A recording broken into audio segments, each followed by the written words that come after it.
lead. All even at 1-on-1 here. Here's Fournier holds the ball, and RJ comes up with the ball. RJ passes it back to Quickly. Quickly 12 on the shot clock. Quickly puts up the floater. It's good! Emmanuel Quickly gives the 2-point lead for the Knicks. 103-101. Yes, indeed, IQ. Yes, indeed. That's what we're talking about. I need you to get that count because you called me undefeated. You called it about 2 minutes ago. 2 to 3 minutes ago. When there was a minute left in the game, I said I could feel it undefeated. Here we go. Everyone on their feet. I hope they call a foul here. Here's Burks. RJ from the curl for the win. It's good! RJ Barrett! Yeah! RJ Barrett! He hits it! Yes, indeed! Let's go! That's what he's doing, man! That's what he's doing!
What is going on, everyone? Welcome to the Return of the Knicks podcast and watch along play-by-play. Salute everyone. I appreciate everyone listening to us. Welcome. Happy Sunday to everyone in the chat. Salute to everyone watching us from the Facebook app all the way to here on Twitch, YouTube, Twitter, and everywhere that we able to get this podcast. We'll bring in Mr. Wilder at halftime. Mr. Wilder, I'll send you all that information, sir. I'll definitely there. Salute Maria in the building. Maria, Mr. Derek Wilder in the building. Cousin Gracie Sanabria, salute prima, salute to everyone. Big Task in the building. A and B in the building as well. Jimmy Butler, a.k.a. salute to you. And thank you guys for watching us and watching along. I came a little early. We got a lot of things to break down. We usually come out about 10 minutes or 5 minutes prior to it, but there's a lot of issues going on. A lot of good things happening. Always good to see you, Mr. Wilder. Absolutely. It's always a pleasure, Mr. Wilder, part of the program. We'll bring him in a few seconds. I got some video footage and stuff like that to make sure everyone is there. I hope you guys are having a wonderful Sunday. Chef Dan will be in the building shortly. Just a little bit of long evening for us watching the MMA program. And just as I speak, Mr. Chef Dan in the building. Salute, Chef Dan in the building. What's going on? Good morning. Salute to you, man. Good morning. Salute to everyone in the chat. It's afternoon. Good afternoon. Good afternoon. Sorry. Good afternoon. Myself. Yeah. Good afternoon to everyone. I hope everyone enjoyed this Saturday, early Sunday morning matinee game with the New York Knicks. They're facing off the Clippers. They're at home. We need this one. We need this one to get, to just help ourselves in the rankings, help ourselves in the standings, help ourselves get closer to 500 and just kind of keep afloat until Derrick Rose gets here. But also tonight is Chef Dan. This is live. He has been working out, but also I believe tonight is hopefully the debut of Cam Reddish in a Knick uniform. So I'd love to see that. Going to be very interesting to see how that goes down. But Yeah, I'm Hold here on, Chef for it Dan. all. Hold on, Chef Dan. Give me a second. As you see Mr. Cam Reddish in there taking some shots. And is it working there? Because I'm kind of Yeah, I frozen for a saw it. moment. Yeah, we All right, good. cool, cool. All right, good job there. That's dangerous sending us this video live in color, bro. Oh, oh, okay. Dangerous, the man on the scene. And let me get here there. He also said reporting live for the Garden.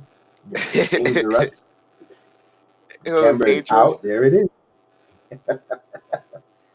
Live from the garden. We got the inside man right there. We got the man on the inside giving us all the scoops.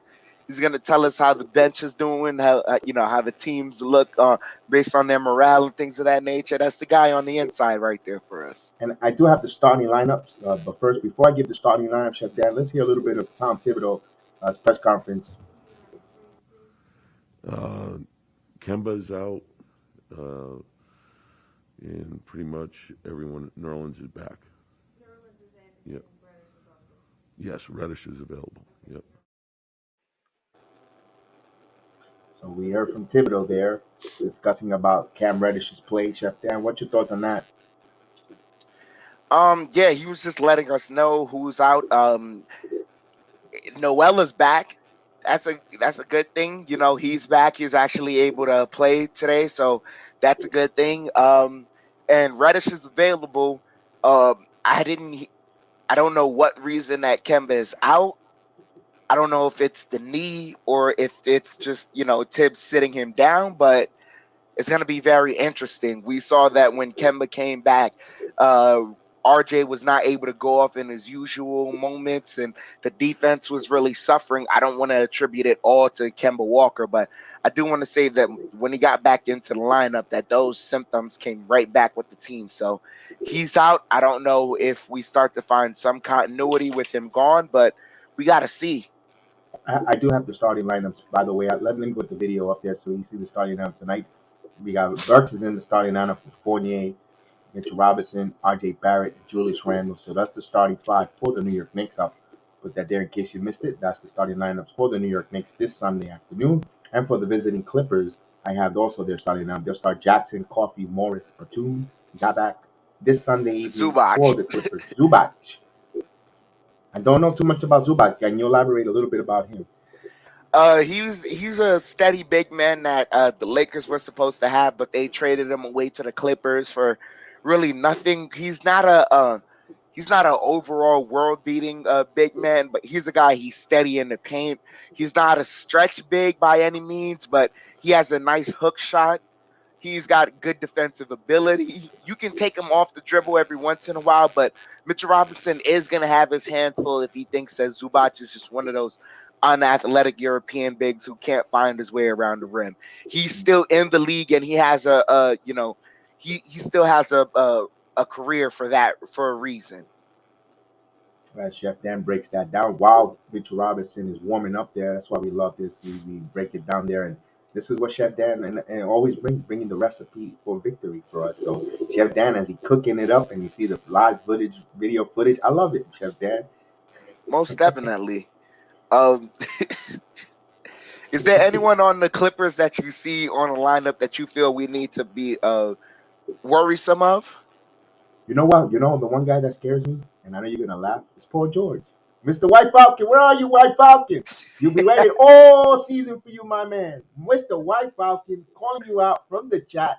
It's a joke, fellas. I know we know Paul George is not playing tonight, so I just wanted to think about White Falcon. I know he's a steady member on chat and part of the mob police. So White Falcon, And he's no always in no our Paul George. spirits. Yeah. Yes, indeed, always in our spirit. No, all serious aside, Reggie Jackson, coming into the Garden, big stage, knowing that no Kemba Walker, Burks might be is going to play him, and guys' tendency to come in here in the Madison Square Garden and have a Happy Meal moment, he concerns me.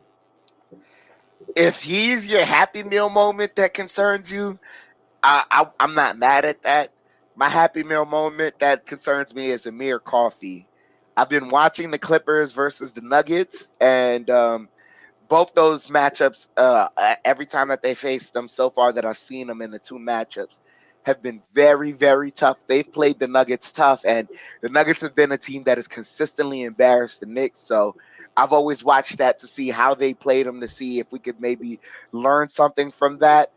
And the one thing I noticed is this guy, Amir Coffey, he's always found a way to just wake up in the right moments and just get going and score a bunch of points. So in the Garden, a guy who's not relatively known, it's a recipe for disaster. Well, let's hope that and Knicks GM 100. Oh no, that's my main man. That's Russell. Russ Rest in in the the building. building. Not gonna be able to hear. That's That's okay. Maybe That's fine. that's okay. better, but it's super loud in here. No, That's we can okay. hear you. We can hear you. Yeah. We can see I'll live try to in give you location, guys folks. later when it gets a little quiet, maybe like for halftime. That's fine. All right. And Russ Peace. in the building, coming in live. We love it. Giving it live, Thank giving you, us a Russ. yes, most definitely Enjoy a the game. live Enjoy the view. game. Yes, enjoy it. Him and his lovely wife from the Wife of Crime podcast. So those that are in Spreaker, right, says available on Spreaker. Hit the Spreaker and go to Wife of Crime podcast. Him and Jessica do some beautiful story navigation, and it's hilarious too. It's funny. So Russell in the building, my main man Russell in the building. We got to salute. We got another content creator, always a friend of the program. Guardian of Knicks, salute Guardian of Knicks. Tony Wool in the building. Tony Wool, salute to you. Welcome aboard. Welcome. Good to see you returning around, and hope you're doing well, my good friend there. A little chilly in our part of the neck of the woods for what we're used to, but we can't complain about it. And salute to Christopher Rochford. Salute, Christopher. We'll see you Wednesday, hopefully, Christopher. We play the Miami Heat. Christopher, a good friend of mine, is back from home. And mine's at Dangerous, a.k.a. Russell. Our good friends from the neighborhood. And he is a Miami Heat fan, so it'll be interesting on Wednesday. And he always watches us through the Facebook app, and I appreciate his always checking in and always supporting us. So we appreciate you. Chef Dan, let me give you the Vegas odds tonight. If I find it. The Knicks are favorite, -4. Clippers are the underdog. The money line is 145, -170, over and under 205. The Clippers, I have another note. The Clippers are 10-10 on the road against the spread. The Knicks are 11-14 on home with the spread. So bet with your head, not over your head. We appreciate those that bet, but be smart. Be smart about it, and good luck and make some money. Oh man, this is gonna be. And Oh man. I hope this is not a sign that your man that you're picking for Clippers coffee wakes up, because I hope you take the coffee and not coffee on the floor. Yeah, no, I gotta get some. I gotta get a beverage myself to wake myself up. But man, those odds did not sound good. Hey, that's why I said bet with your head, not over your head, because I would have yesterday I betted Cyril Gane to win in the UFC Woo, heavyweight title, and I was wrong. It's woo. first time. I think what a way to start 2022 on my heavyweight Yeah. predictions. I took Oh a loss. yes. I was Oh very yes. good. I was very good last year. This year, first right off the bat, I lost there. But tune in, because we might have a program with the UFC tonight. We'll see if Austin's available, and I know if Chef Dan doesn't have anything, we'll probably do something tonight. No, we'll do something the normal scheduled time. But we'd love to be participant on that program. We'll see. We'll keep it posted. That's why you have to hit the notification bell. We hit the notification bell, and when these guys come on with the UFC breakdown, it's gonna be fun. There's a lot of news and notes. For those who watched the UFC last night, it was fire. It was phenomenal. Knockouts, violence. If you wanted violence, UFC delivered last night. Yeah, the UFC was part of the reason why I almost didn't wake up for this matchup right here. Stayed up till 1, maybe 2 o'clock in the morning watching all that violence, but it was well worth it. It was a wonderful event last night. Kudos to Dana White and all the fighters on the card, whether it be Cyril Gane, Francis Ngannou, Brandon Moreno, Davison Figueiredo. The list goes on and on. All these fighters put on a great show last night. Not it was only, I believe, the championship fight that ended in decision. Most of the fights ended in finishes, and most fighters can't control that, but you can just control the fact that they gave out their best effort. All fighters did last night, and it was just a wonderful sight to see. Right. Salute to John Acevedo watching us in the Facebook app. Salute, John. I appreciate you watching us this afternoon with us. And hopefully we got enough here. We're going to break that 3-game losing streak here at home and start now building on a winning streak for the New York Knickerbockers. We'll end it at 3, and we have a back-to-back. Don't forget, tomorrow night we have a back-to-back in Cleveland on the road. So, of course, we'll do the watch along here as well. But just shortly, in about 15 minutes or so, we could say that the Knicks will tip off the game at the world's most famous arena. And now, one thing I want to ask you, I have a thought, and it's a positive thought for one. We all saw that the NBA came down with a $25,000 fine on Julius Randle not being available for the media. I actually have a thought on that. What's your thoughts? First of that, people before we knocked Julius Randle, and yes, he should have been available to the media. But my positive thought was, you know what? The Knicks backed them up. They paid the fine themselves, their organization. They're showing him that we have your corner. I know that some you could argue the fact he should be available to the media and grow up and talk, but also I like the fact that the organization as well as Thibodeau backed them up and they paid the fine and they're in the corner of their superstar. Um, yeah, that's definitely a way of looking at it. Man, there is there's two natural reactions I have. One being the fan of me going, after all the talking that Julius has had, and after the back and forth he's had with the fans, like this right here is a bad look. After the bad games, you should be able to, respond back to the media. You should be able to come in front of the media, take all the hits, and then leave and everything. Like, because that's what comes with being the captain of the team. That's what comes with being the leader of the squad. And then there's another part of me that goes, being a human being, him going through all the stressful events that he is going through, especially after that game where he caught the technical, he was as irate as he was, and the performance he gave afterwards. I don't think it helps that he goes in front of the media. There's no question that the media could have asked that would have helped his mental state. It wouldn't have been a positive look for him going up on that stage. He would have said something that 9 times out of 10 he probably would have had to take back, or he probably would have gotten fined for. So you kind of just like, in that moment, he may have been in a damned if you do, damned if you don't. So I'd rather just take the fine. And Right. at that moment, I can't be mad I can't be too mad at that. Right. Salute to Derek Droner watching us on the Facebook app. Derek, salute Derek. Thank you for joining us this afternoon. We appreciate you viewing us and watching along with us as we're about to start this game in roughly about 10 minutes. We just came a little early. Russell was coming in from the garden. We wanted to come a little early and just to break down and talk news and notes on the Knicks and just give us a quick little pregame that we really never do too much of a pregame. We just go right, talk a little bit and go right into the game. Not usually our style, but today, Sunday, we just wanted to do something, try something a little different and see how it goes with that. And, you know, with that Randall situation, like you said, it's a good thing because if he was going to speak to the media, going 1 for 9 last game, it would have been barbastic. There would have been a lot of comments, a lot of questions, and then it would have scrutinized. You would have had all these 3 days.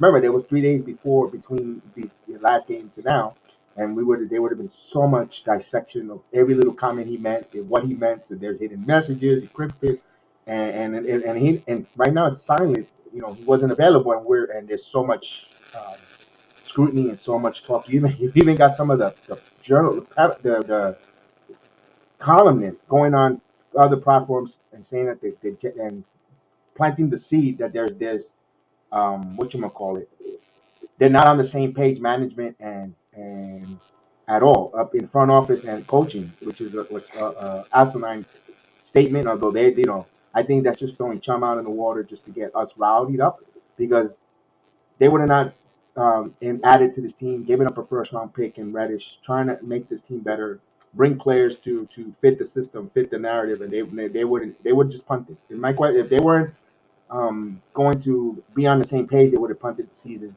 and they still could do that.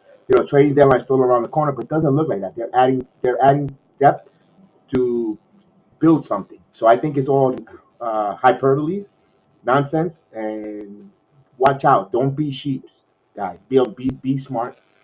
Don't be smart about it. Let your eyeballs tell you what's going on, what you see, and try not to hear the rhetoric from outside. Oh, that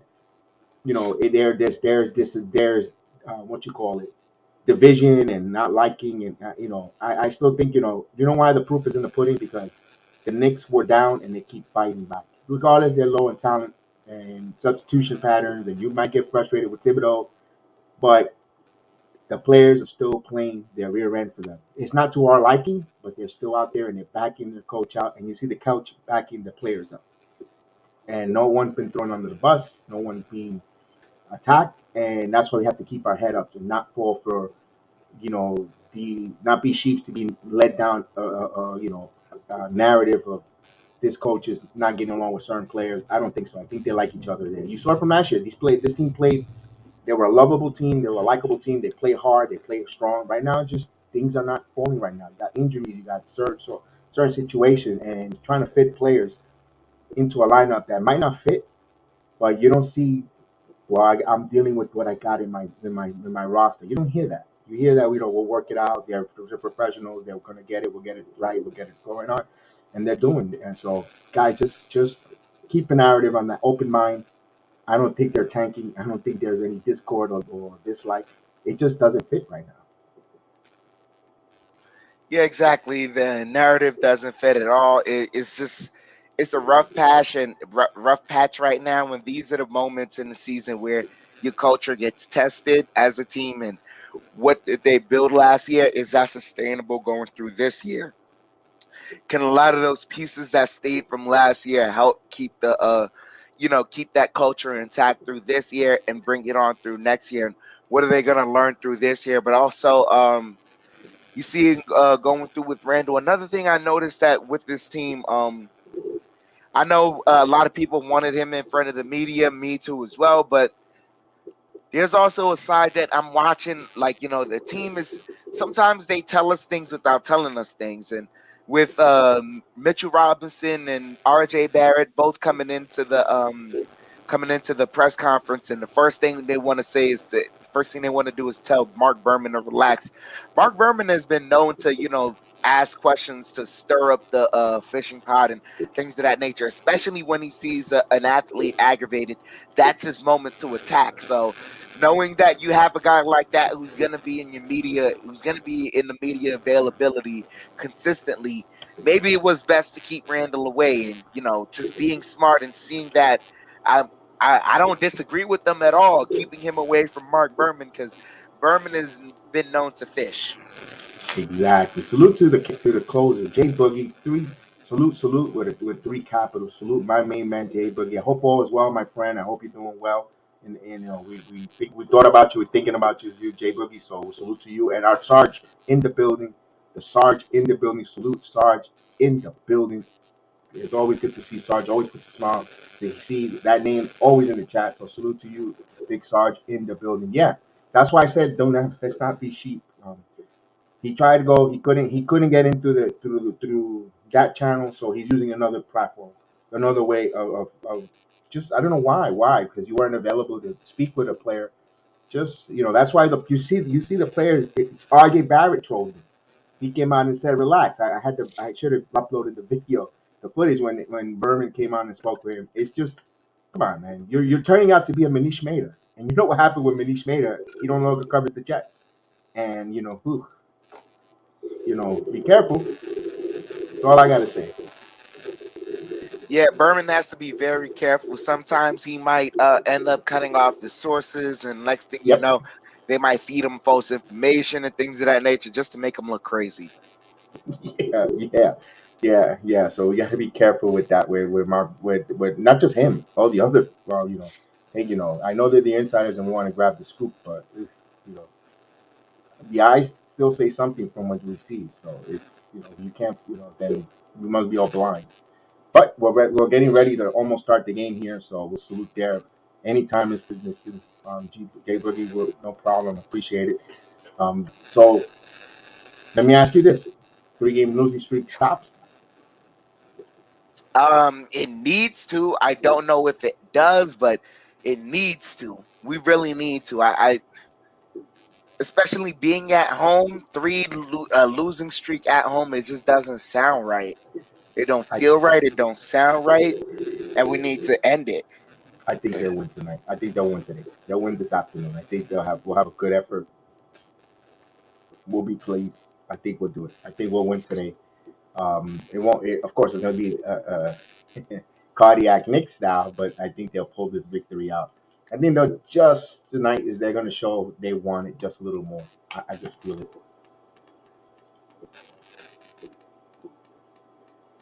Of course, CB, I saw you early in the chat. You said the perennial doormats of last year aren't the doormats this year. Mhm. My Knicks, unfortunately, are an average team around 500.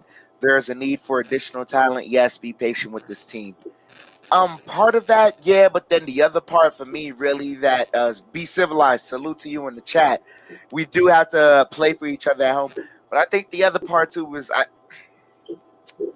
I noticed a lot of the other teams, they're trusting their younger players to play a lot more, and that pace helps a lot of teams as well. And I think maybe we need to start doing that. Yeah, because remember, it is a copycat league, and so let's see if that trend ends that way. They go to that youth. It'll be interesting to see if they will do that. Now, it'll be interesting. Let me give you an over and under 17 minutes for Cam Reddish. I oof, oof.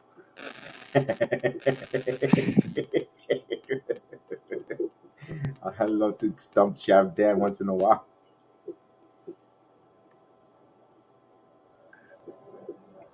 Ah, give me the over.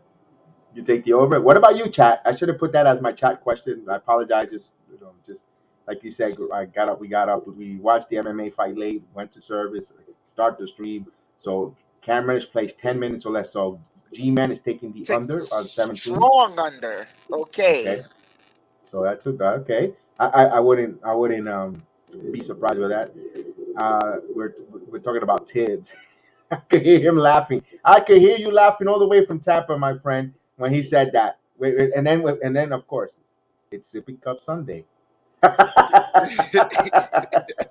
I got some good footage on that one. No, it's Sippy Cup Sunday. Sippy Cup Sunday. Yeah. With Sarge permission, I'm going to use that as a clip when you just say, you know what? Did I tell you Sippy Cup Sunday? I want to use that Sarge. So Oh hopefully, yeah. hopefully I get authorization and allowed to use that one. And be civilized. Pace, pace, pace. Push, run it down up and down the throat. And that's the only problem with Tibbs. You don't have enough young players long enough to establish time rotation publicly, in my opinion. So I think I'm gonna take. Yeah, you can. Thank you. We got the permission, so we'll be able to use that clip of him saying it's Sippy. Did I say it's Sippy Cup Sunday? So let me say this: 17 minutes over and under. Man, I'm gonna take. You know what? I'm actually gonna take the under. I think he's gonna play 15 minutes, 2 minutes shy of the 17, unless if it's a blowout. But I don't know. I'm gonna take the under as well. Yeah, but oh man, it. See, the thing is, he's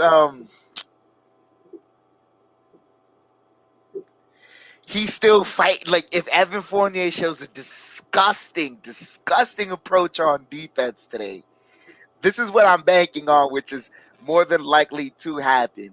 But if he shows a disgusting, effort on defense, Tibbs may possibly not take much more of it. He may not be able to stomach it and just go, "F it, can't get in." And That's a good point. hopefully that'll happen. But yeah, And I'm gonna give you a follow up of that. Let's say he's having a really good offensive game that we know Oven Fournier can, but he's atrocious on the defense. Do you think he'll, I think and it's hard to bring in a guy late in the game that you don't have much scouting report or haven't seen play on game time to try to close out the games if Fournier is balling, but his defense is atrocious. That will be a tough situation. That's what coaching comes in. What would the coach willing to sacrifice or come in? Would he give it a Fournier or go to defense? If Fournier is cooking, let's say he's close to almost a 27 points type of night. and you know he's capable of doing it. Man, he is. This is crazy. You really, man. 17 is a stumper. If you said 15, I'd have been, okay with that. I'd have maybe, man. That's why it's a stumper. It has to be something like you're really gonna put your thinking cap on, and especially at 1 o'clock in the afternoon on Sunday, after staying up to one something watching the MMA fights. It's a stumper. Oh man. As we're ready to, it's about to start soon. Not quite yet. Well, let's bring in the ticker in. Always like to bring in the ticker. Oh, it's cold. Yeah, it's cold in New York, G man. It is cold. I can't take it. No, I don't step outside. it is a chilly day here. Hopefully, the Knicks will warm us up with some good basketball tonight here. So definitely will appreciate you guys watching along with us. And play by play, man. Everybody's gonna be excited to see Reddish on the floor. For me, it's like it's a good moment. I've been calling for Reddish since last March. I figured he'll be on this team some way somehow. I predicted it, and he's on. I just got to make one more for my parlay to come to, and I could go cash in. Oh man, one more Dookie. I know who you talking about. Javin Delorier, right? Salute. The match will start in about 5 minutes, my friend. They still haven't tipped off the game, so thank you for watching us on the Facebook app. We appreciate you, my friend. Thank you. Tip Oof. off is coming up next, Chef Dan. Yeah. So we just need to. Man, this is gonna be surprising. I want to see. It's all gonna be dependent, really, on how this starting unit really meshes right now. How it starts off the game. If the starting unit is very slow and lethargic, we're in for a rough game. Because I don't have confidence in the bench right now with how the bench has been playing. I know they kind of had a spark late in the Pelicans game, but that was with the Pelicans also feeling that the game gotten out of hand. I want to see how I want to see how Thibodeau balances those minutes. Also, does he play Reddish with RJ, knowing that that's the only guy he's familiar on the court with? I want to see if Thibodeau does that. Interesting. Noel is back as well. Yeah, Pepper Mache, aka Butterfingers, will be playing tonight. He's back there. Hopefully, he has an impact there. Also, here's a question. Now, what happens if you play tonight and the Knicks win? Pretty good, but not well handed, but play very well with Alec Burks again at the starting lineup. Tomorrow you have Kemba Walker returning back because it's a back to back. They held him out for this game to play against Cleveland.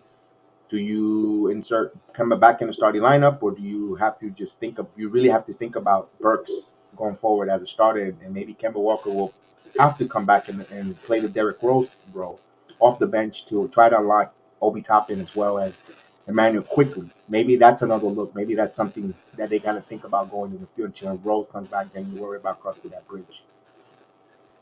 I, that have to be for Kemba Walker to decide because I think as much as Thibodeau said what he said during that press conference, he said that also for I think that's also he said something for Kemba Walker's sake because Kemba's still in that mode where he he feels like he's a starter only, like he's not a bench guy, he's a starter and he provides a lot in the starting role.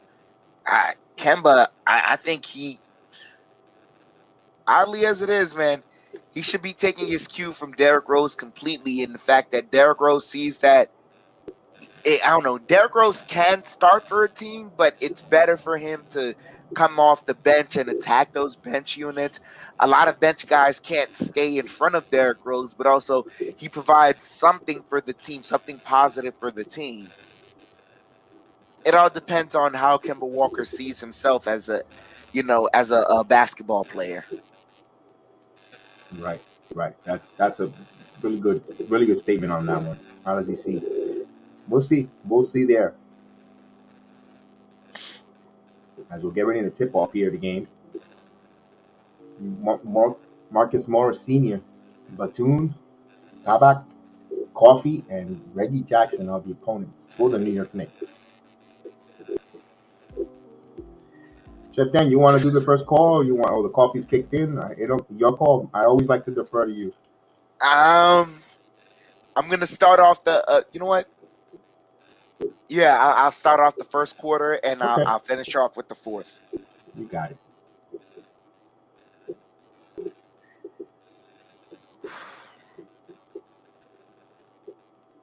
As we're getting ready to jump the ball, Knicks win the jump ball. Burks bringing the ball up.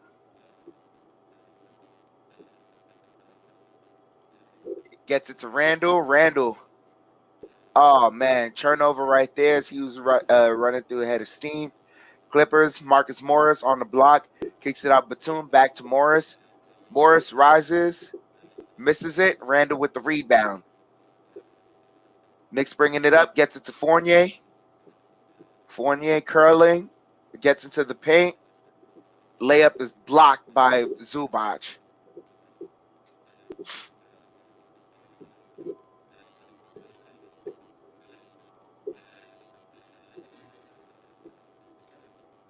So Knicks inbounding the ball.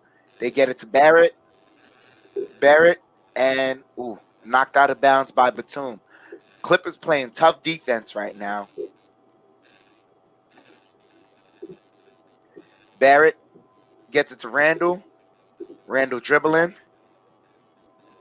Sidestep three. And that's good. Julius Randle draws first blood. Knicks 3, Clippers 0.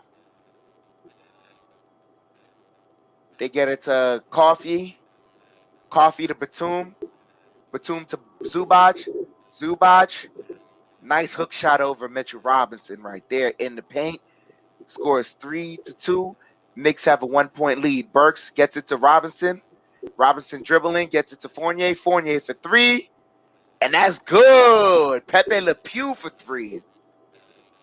Scoring 6. Oh, the adoration. Oh, the... As Reggie Jackson brings the ball up.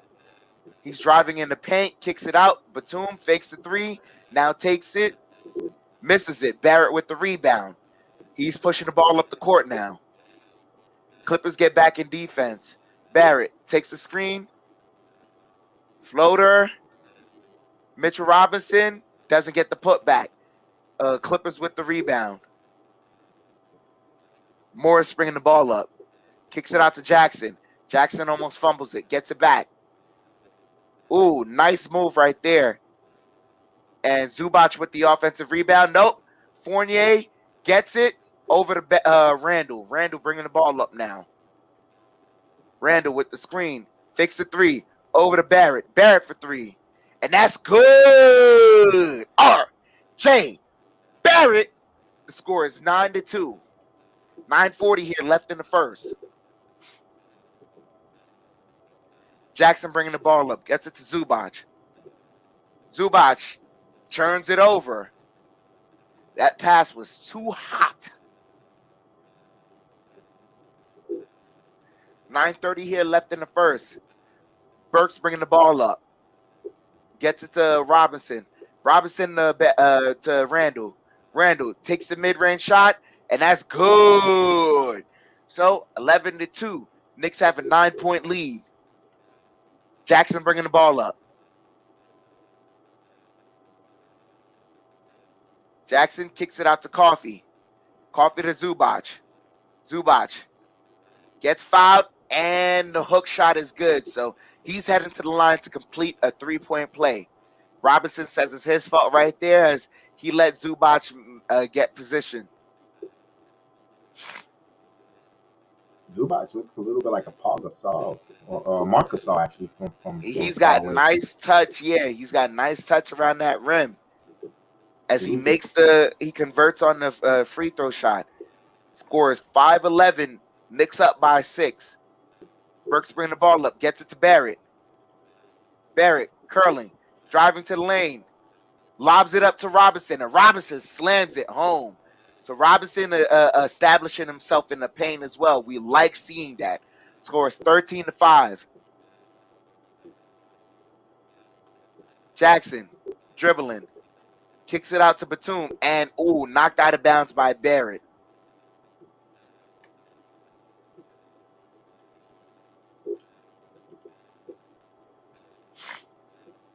They're showing a replay. Jackson driving in the paint, kicks it out. Batum for three, and he cashes it. Scores 13-8. Burks bringing the ball up. 8:20 here left in the first. Gets it to Fournier. Knicks facing a zone right now. Gets it to Barrett. Barrett with the floater. Misses, but he gets fouled. So Knicks attacking the. I like that they're attacking the zone right now. They're not letting them get comfortable in the zone. So RJ converts the first free throw. Anything else you're seeing on the court that you'd like them to you Correct. They're attacking quickly. They're making their decisions fast. So RJ converts both free throws. We like seeing that as well. Need to convert the free throws. Scores 15-8. Barely 8 minutes here left in the first. Zubac has it. Gets it to Batum. Batum dribbling to Jackson. Jackson to Zubac. Back to Jackson.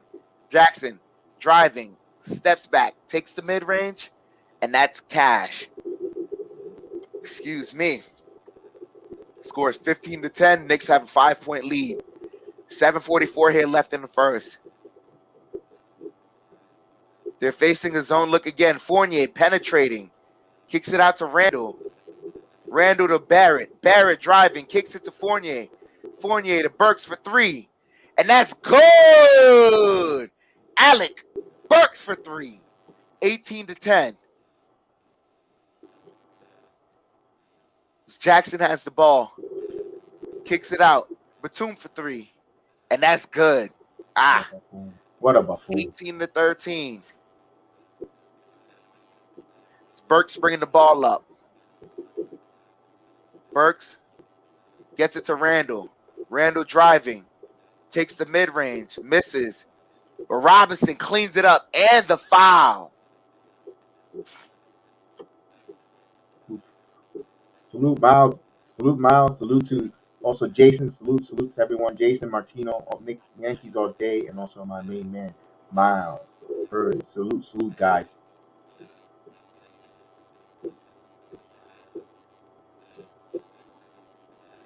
As they call a timeout there, so we're heading into a commercial break. Mitch right now being aggressive. I like seeing that.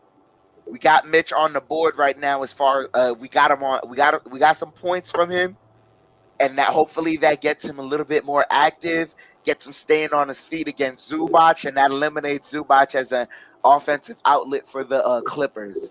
I like seeing that right now. And I know. Yes, Miles. Cam might be getting some play tonight. And also, what it looks like. Mitch Robinson is we have length on the floor. Believe it or not, even though we're maybe not, but it looks like the Knicks are playing more lengthier, more taller, more athletic than the Clippers right now. So far, early going. I like that. Also, we have a bounce in our step early in the go. It seems like the starting unit will not be the detriment of us. So hopefully we could get a game where both the starting unit and the bench is going. We've had it's a rarity that we've had a game like that. Mostly I could harp into is maybe the Atlanta games that we've had, but other than that, it's been rare that we've had a game where both the bench and the starting unit has been going. So I'm looking forward to it. I'm glad you mentioned that. They had 3 days off now, and I think Burks needed that. You see him come off the curl, hit that three. I think Burks needed that spell. He looked a little gassed, playing some starting minutes at the point guard position. And I think these 3 days, you could see his shot has more elevation on his shot coming off the curl. So I think that really helps him get going, and I think they'll play much better when he gets going. Because when he's a very impactful player, either way on the floor, either on defense or just running around on the offense on the curls, the team plays a little better. Salute to Bernard Johnson. Salute to Jericho. Salute Jericho watching us in the Facebook guy. What is up, Big A? So salute Jericho. Salute to Johnson Selden in the chat as well. Yes, Salute. indeed. We need this. We are owed a victory, but the Knicks got to go out there and get it. As we're returning back from commercial break right now. Showing Let Knicks me fans quickly in the let me stand. quickly say our main man Dangerous, aka Russell, in the building. So he'll be coming off at halftime to bring us a little insights. He's sitting at the Garden enjoying the game with his lovely wife at the game. So we have an insider in there. Will let us know how the atmosphere and the crowd goes. Most definitely. So salute to Russ of the Wife of Crime podcast in the building, giving us an inside look. Robinson heading to the free throw line. Come on now.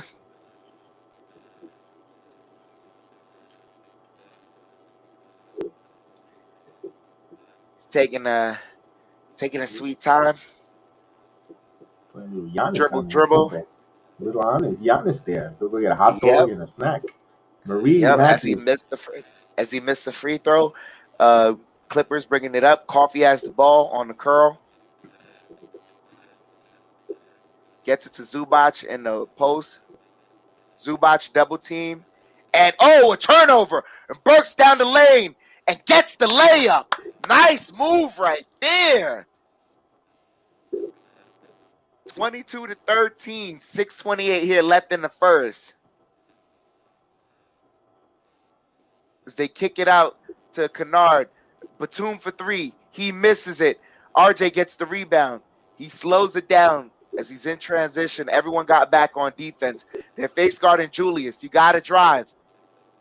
Takes the floater, misses it. And they say Zubac knocked it out of bounds.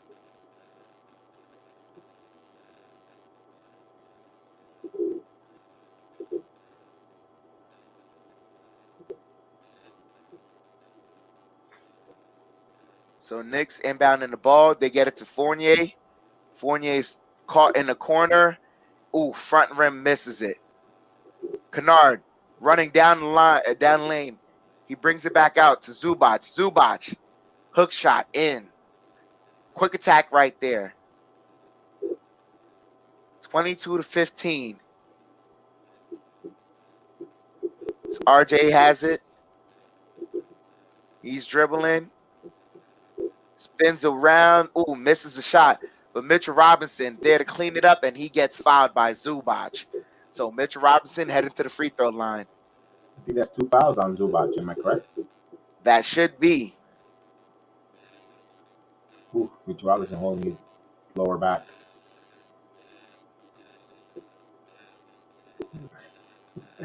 We said Mitch Robinson looks like he hurts just walking. Yeah, it does. It does. And he got pain on his face right now. Oof. Ooh, he hurt his knee. He hit his knee, his back on the knee as he went down. Ooh. On And he coffee. airballed the first free throw. Oof. He's in pain. Put some Bengay on it.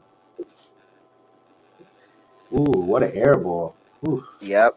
He's Put gonna some get, icy hot on it. he ain't You gonna gotta get put any. some ice in it. Yeah, he's not gonna get any extra tickets if he was in Chuck E. Cheese shooting. And he makes the second free throw as quickly as in the game for the Knicks right now. Love seeing that substitution. Ooh, quickly got back screened right there. Jackson kicks it out to Batum to Kennard for three, and he cashed it in. 23-18. 5:20 here left in the first.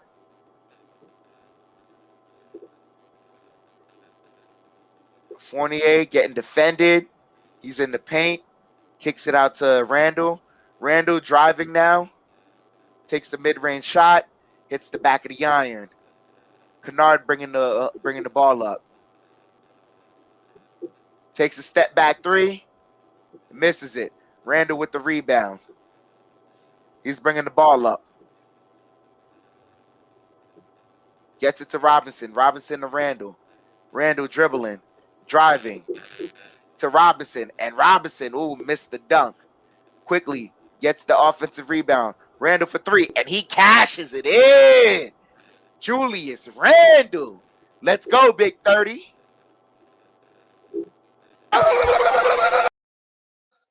And they call the foul on quickly right there.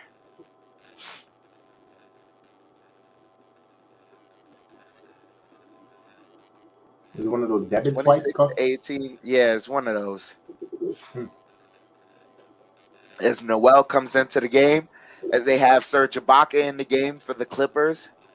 Terrence Mann coming into the game as well for the Clippers. Get it to Jackson.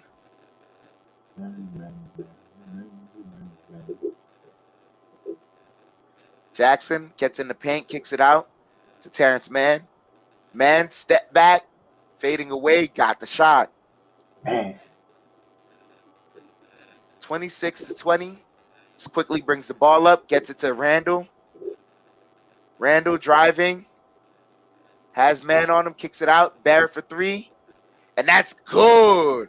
R.J. Barrett. 356 here, 354 here left in the first, 29-20. And Jackson got quickly on the foul right there, so that's 2 fouls on quickly.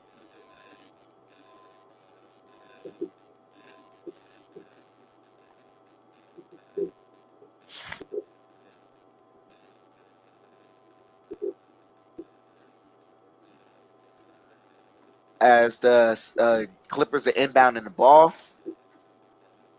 Kennard gets it. I don't know who this guy is. I'm sorry. Kennard back to Ibaka. Back to Boston Jr. And that gets swiped, the turnover for the Clippers as Randle's bringing the ball up. Just got to wait for Noel to get back into the play. Dribbling, gets it to Quickly for three, and that's good. Emmanuel Quickly for three, scores 32-20. Knicks have built a 12-point lead. 3 minutes here left in the first. They get it out to Ibaka for three, and that's good. So 32-23. Knicks up by 9 as Quickly's bringing the ball up. Gets it to Randle, back to Quickly. Quickly takes the floater, misses it. Clippers bringing the ball up. They get it to Kennard. Kennard has space. Back to, I don't know this guy. Back to Kennard. Kennard for three. And that's good. Deep from range. 32-26. Knicks have a 6-point lead. Get it to RJ. RJ driving. And, swiped out of bounds by BJ Boston. And they call a timeout right here. I want to highlight the play where IQ should have went to Noel. Noel lifted his hands up. He should have thrown at me. I said, with those Butterfinger hands of yours, I don't think so. I'm okay with. I'm okay with IQ taking the floater. Yeah. Yeah, not with those Butterfingers. No way. Oh yeah. Symbolize I love you, man, but shush, lobbing it to Noel ain't always the best. Like it, he had just as much a chance floating it in, and that could have been a potential turnover. We don't know. Yeah, serendipity bounce off the rim, off the backboard, and maybe I trust that more than Noel's hands. You sometimes get a serendipity bounce off of Noel's hands, and it goes right out of bounds. You're like, oh, vey.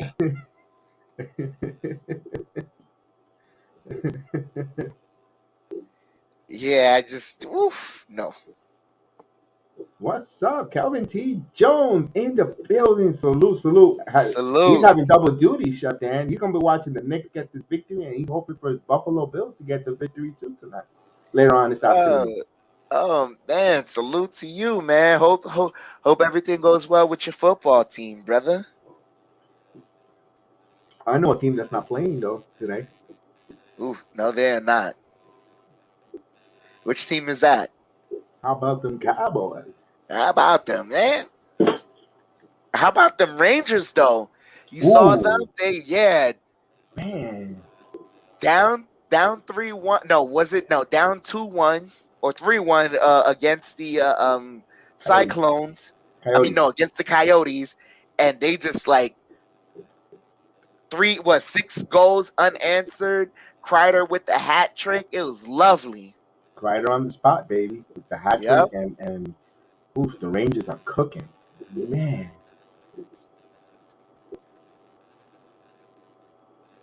As we're in a timeout, we let everyone know just a little bit about us program that are viewing us for the very first time. We cover all different sports, different programs on the BS Sports Channel Network, MMA, the Rangers Republic, the Yankees, the Return of the Yankees podcast. We talk about not just Yankees, MLB, and we do so much more UCF football night, and soon we're gonna start doing the Giants talk. Enough. We'll take the gloves off. We were trying to be nice, civilized, but we're gonna not doing football. Most definitely. As we're returning from break and they're showing the highlights of Julius Randle. He's got some pep in his step. So here's the deal. We're watching. My matchup tonight is the battle of Pepe. Pepe Le Pew and Pepe Le Faux.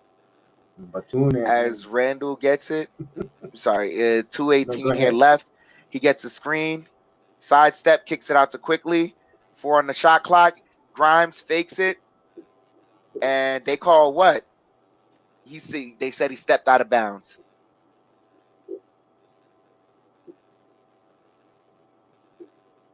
Travel. It was a travel, actually.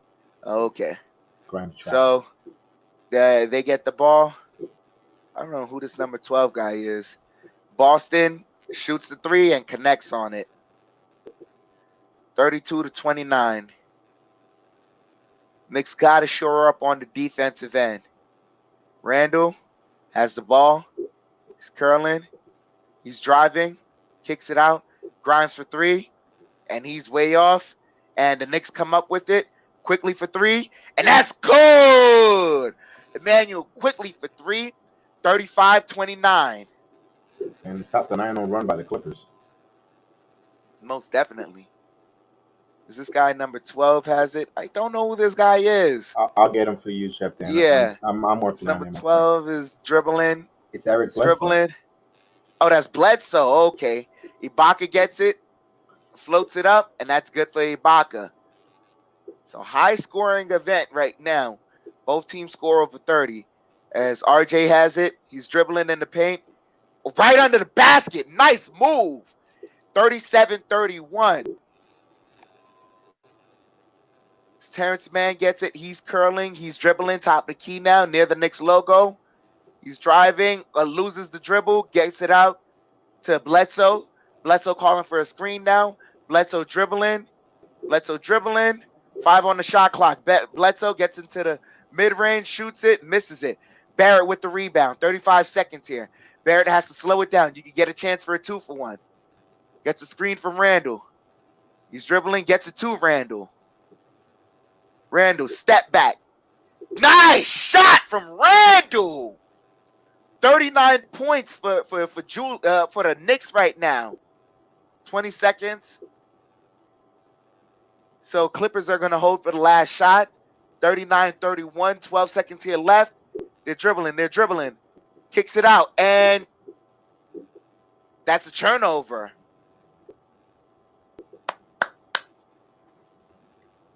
Turnover right there, 6.7 seconds left. And Cam Reddish in the game, ladies and gentlemen. Cam Reddish in the game. So Randle gets it, picks up the ball. He's dribbling, takes the 3, front rims it. Oh, Grimes could not get the tip in right there. So the Knicks end the first quarter, 39-31, and Randle has to have his discussions with the referee. But we're not going to let that deter us. We have a sighting from Cam Reddish in the building, ladies and gentlemen. Let's go, Cam. Yes, indeed. I have the stats here. The Knicks shooting 14 out of 25, 56% from the field. Oh, the Nuggets are 12. The Nuggets. The Clippers are 12 out of 18, 66.7. The Knicks are 8 of 10 from three-point line. They're shooting 80% from threes. Clippers are shooting 6 of 10. So there's offense. You wanted offense, you got offense tonight.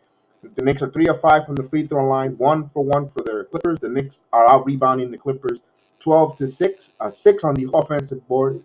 Clippers have no offensive rebound. The Knicks have 9 assists to the Clippers 10. Clippers have 2 blocks. Knicks have none.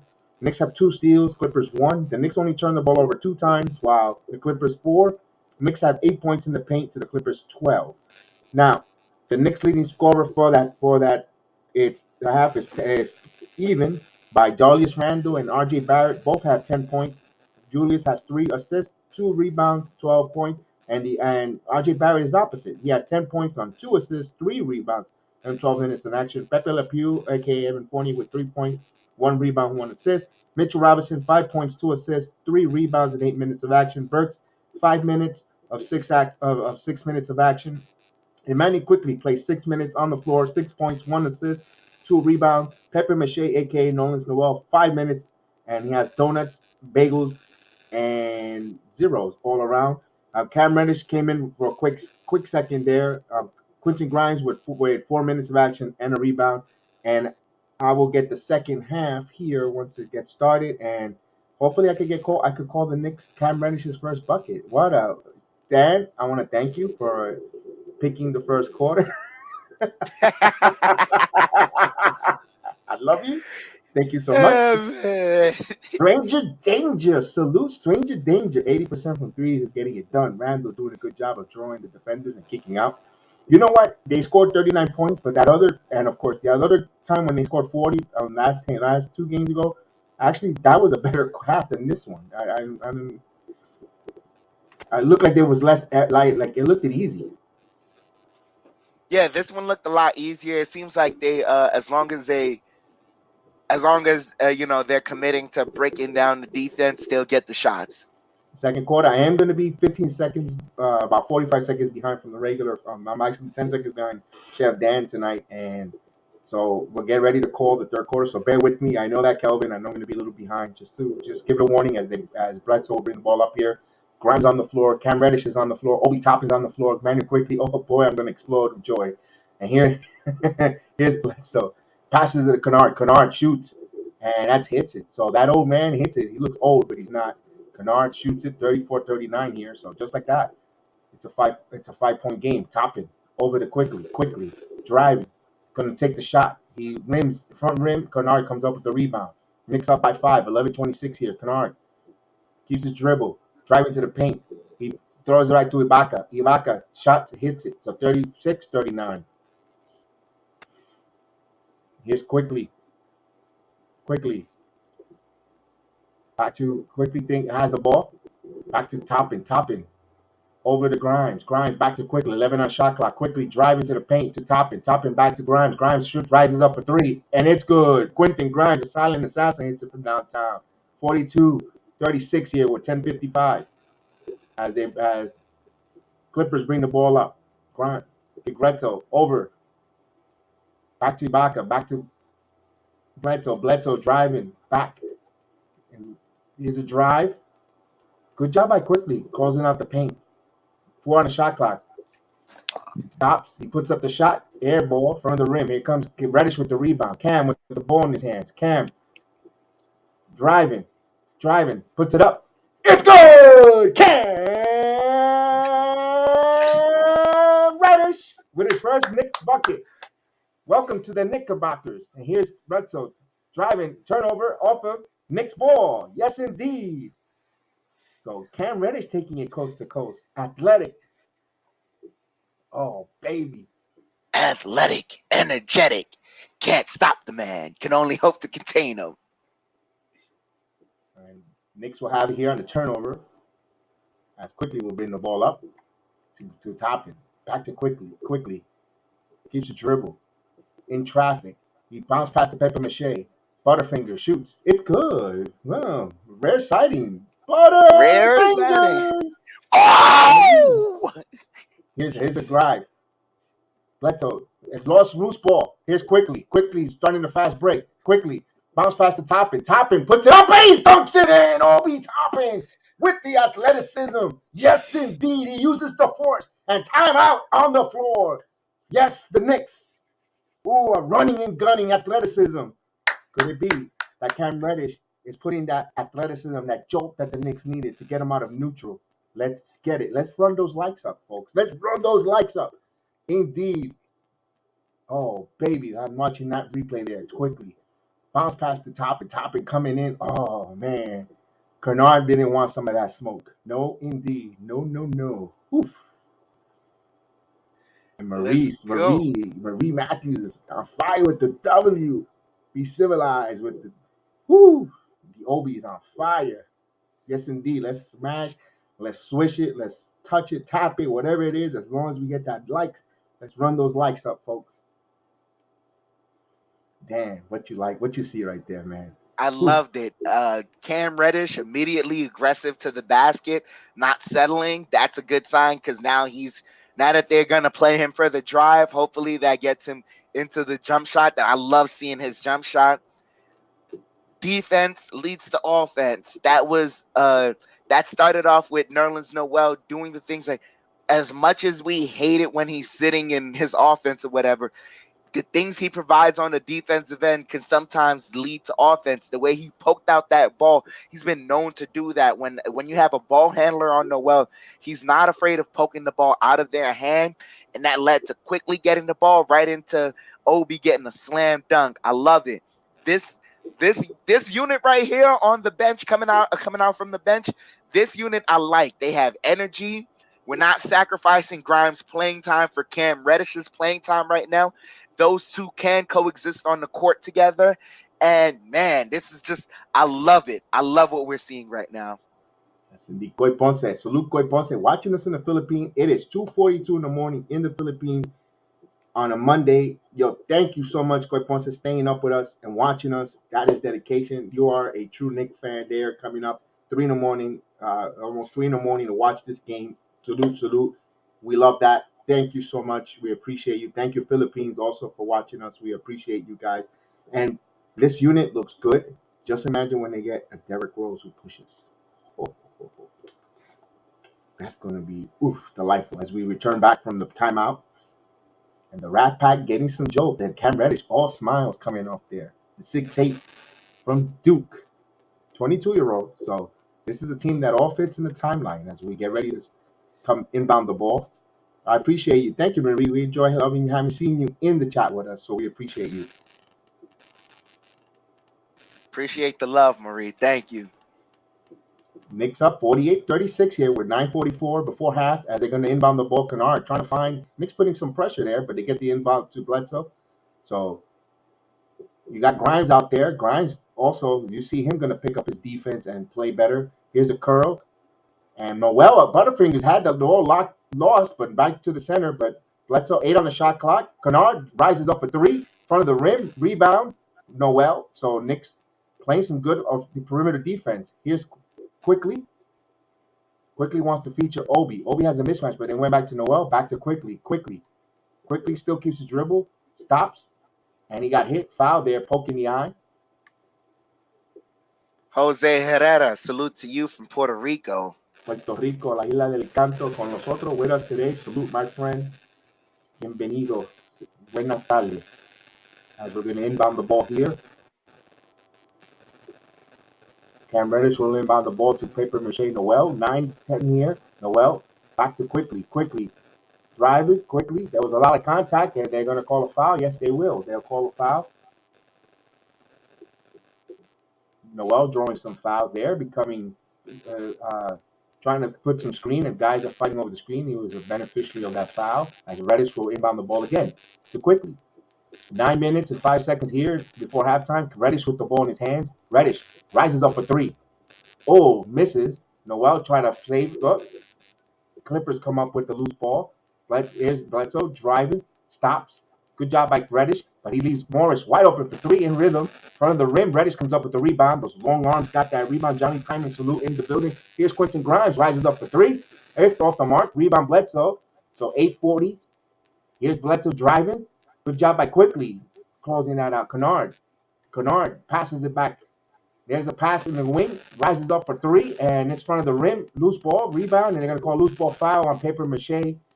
Known as Noel, as the ref calls the loose ball foul. Salute to you, Johnny Timons, in the chat. Bernard Johnson. Rose is coming back in the middle of February. That's when we should expect Rose to come back, but he is ramping up so far. As Reggie Jackson will come in here.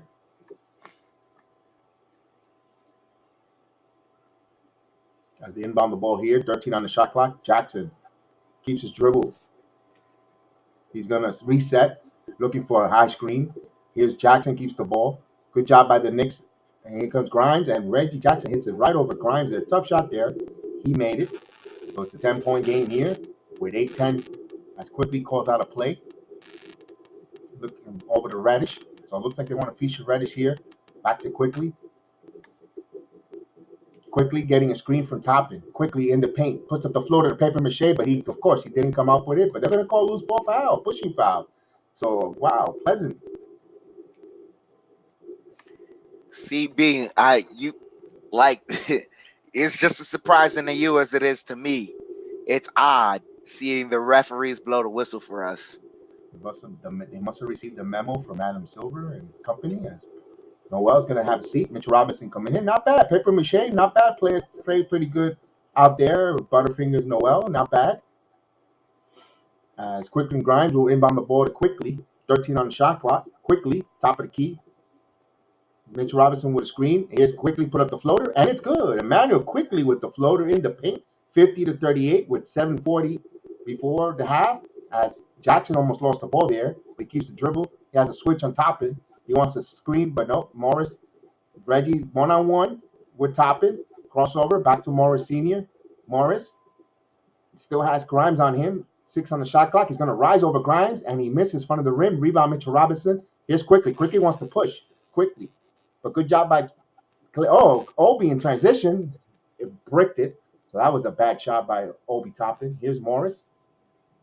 But when you're up by this much, you could take those shots, but we want to see him get a better shot. Here's a rise for 3-4 Clippers, and he hits it. So the swing play there, and just like that, is a 9-point game. So timeout on the floor, Thibodeau. So we know what's going to happen. Obi Toppin's going to get benched here because he quickly called a timeout because he shot a transition 3 and airball. So timeout, 50-41. Obi needs to drive to the basket. Absolutely. Yeah, that was that. That was a horrible. That was a horrible shot, and I wish I could be mad at Thibodeau for pulling him, but No, that's a bad shot selection right there. You can't defend that. You had to drive to the basket.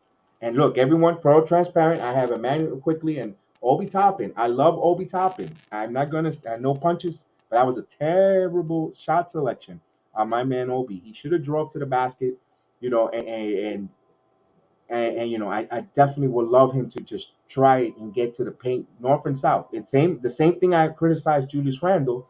I have to criticize my main man Obi Toppin. You have to go north to south, my big kid guy. You need to score.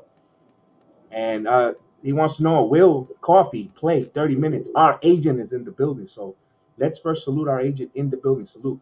Oh, Agent Super Argo, salute to you in the chat. Let's go to Samir. Salute. Samir, will Coffee play 30-plus minutes? Chef Dan, what's your thoughts on Coffee? He's going to play plus 30 minutes. He's part of their starting rotation. The guy has played great for the Clippers so far, while they've been playing. They're going to play him 30 minutes. You see our resident GM in the building letting us know Grimes doing everything. We like that. We'll see if Kelvin, you said that was a good shot. He just rushed it and didn't set his feet. No, that's a good shot for everyone else. For Obi Toppin, getting to the basket's a good shot, which is why for him to just stop in transition and take that 3, it don't make no sense. You already got in transition and made a slam dunk. Like, put pressure on the defense. Make them foul you. You know you're a problem once you get close to the paint, especially in transition. You got to make them foul you, but it just CB, he needs to drive. Right, as they're coming back from the timeout there, we'll see Celebrity Row there, and this is BX Sports Jedi Celebrity Row. Dangerous in Celebrity Row. Salute to him in building live and in color. So as we get back here. They're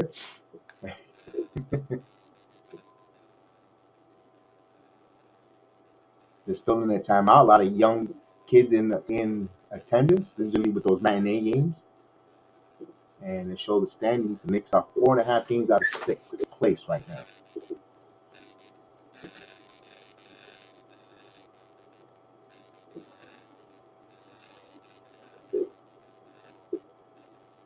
And Chef Dan, you see the question from Marie: when Rose isn't injured, do you think he deserves more time? Yes, Rose is a big part. He was the best player on the Knicks before getting injured.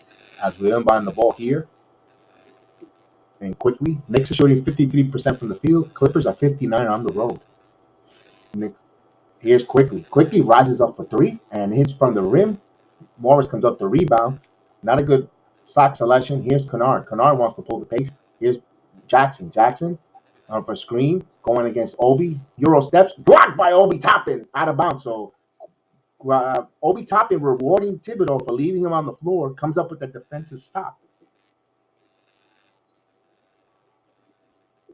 He didn't get faked with the Euro, and he kept his hands up in the air, not fouling. So good job by Obi Toppin. And now he pulls him after that positive play there. And they inbound the ball, alley-oop there. So quickly, and Grimes had a little miscommunication, lost the man there. 7-point game was too easy off the curl. Barrett back in the game. Randle's back in the game. Here's Grimes wide open for three, but he passes it up. He drives to the basket, puts a layup, misses. Mitchell Robinson with the ball. Mitchell Robinson counted and won. Let's see.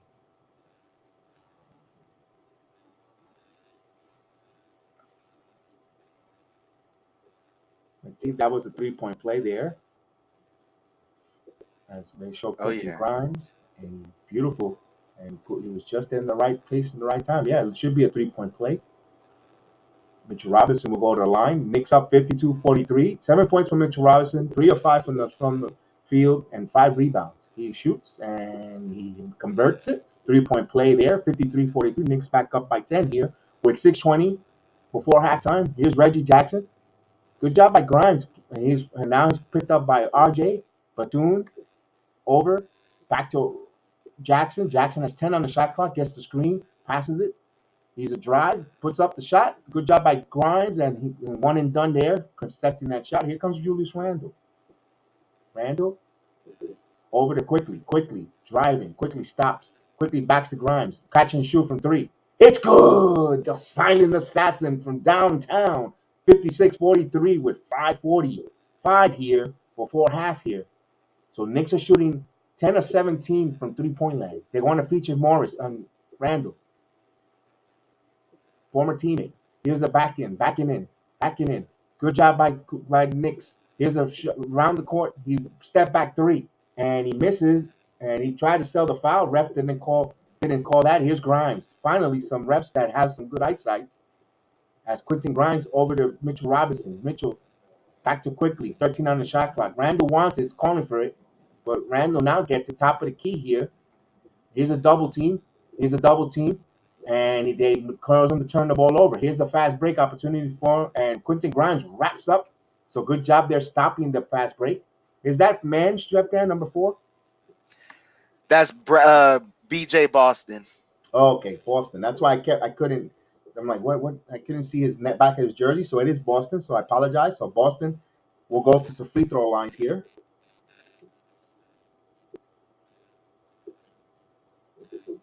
As they show the play with Boston kicking out the 3, and he tried to sell that 3-point play there. So good job. The ref didn't fall for that, but he goes to the line. He hits the first free throw here. Mike Ortiz, salute. As Pepe Le Pew checks in, and Burks will come in as well. So it looks like Burks will close out the last 5 minutes here. As Boston has another free throw here, he's trying to go 2 for 2. And he does. He goes 2 for 2 from the line. 45-56 with 5:05 here before halftime as Burks will bring the ball up. Over to RJ Barrett. Barrett driving. Barrett, top of the key shot from the rim. Rebound. Boston comes up with the rebound. Pushes it to Jackson. Jackson, an open court Euro. Up, passes the Bethune over to Boston. Into the paint to Zubac. Zubac lays it in. So good rotation. They move, good ball movement. Caught the Knicks off assignment, and they score 47-56 with 4:35 here. And here's a check to Randle. Randle passes it to Mitchell Robinson, and he loses it out of hand. So Mitchell Robinson hanging out too much with Nolan Zarell with a little butterfinger action. So they turn the ball over with 4:26 here. Took his eye off the pass there and just sailed right out of his fingers. So a turnover for New York. Clippers are going to try to capitalize. New York with his 4th turnover. Here's Reggie. Reggie keeps his dribble, stops. Want to feature Morris, who has a mismatch on Burks. Burks raising his hand to the high, and he wants to take him off, and he rises, and they're going to call a foul on Evan Fournier. So Pepe with the foul. He should have let him go there because he was going to miss the shot there. He rolls, but Cadillac trivia time. Marcus and Marquis for one of 5 pairs of brothers to be drafted in the first round, and they're active. Who are the other 4? Mason Plumlee, and the other Plumlee brother. Wait, it's Plumlee's, the Holidays, Antetokounmpos, and who Yes, else? and I think I have one more. Uh, are the Monks related? I don't know. As he goes 1 of 2 from the line, 58-46. As Burks will bring the ball up here, so we have big task thinking also. As Burks features Randle. Randle has Buffoon on him, and Randle loses it. Gets it. 8 on the shot clock. Randle driving. Passes it to Burks. Sloppy pass there, but Burks rises, recovers, misses the 3. Rebound Mitchell Robinson, but Zubac box him out. So Knicks got to go north and south. Here's a pass to Buffoon. Back to Jackson. Jackson driving. Puts up the floater. It's good. So Reggie Jackson coming here clutch. Cuts it to 6 here with 3:33. Knicks need to close this out. Knicks are in a bonus. They need to attack the rim. Clippers on a 7-0 run. Here's Barrett. Barrett back to Randle. Randle back to Barrett. Barrett has Buffoon on him. Here's the screen. Here's Barrett losing the ball, but he recovers. He stops his dribble. He needs an outlet, and Reggie Jackson comes up with a mismatch. Here's a fast break, layup. It's good. So just like that, a 4-point lead evaporate. Knicks up by 4 with 3:10 here. 5th timeout on the floor. Knicks playing a little sloppy there. And Said the brothers from Charlotte, the Martin brothers. That's right. good job. Knicks there. are Big playing time. sloppy right now. Turnover bad. Yeah, he kind of was just there. You saw them trying to force feed it to Randall, Hey, and the Clippers picked up on that. Danny Berger. I just talked to him on Twitter. I just said hello and go Knicks. I wished him to have a good game, and he's on the TV screen. So it was cool to see him there. That's from Danny from the Morning Drive. Ah, Look at me throwing some names out there. Frank Scott. Great Scott. who are you, Marv Albert? Oh man. Hey, that's too much women for you, dude. Get out.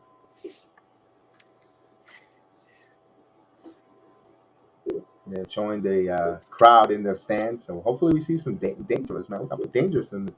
JJ, salute JJ. Shout out in the Philippines. Thank you for joining us, man. Thank you, Philippines, again. It is over there Monday, early in the morning, 3 in the morning exactly. And you guys are out here watching along with us. Thank you, Philippines. JJ, salute. Thank you for your dedication, and thank you for viewing us. We appreciate you, man. Johnson Selden, you're right. The Lopez brothers.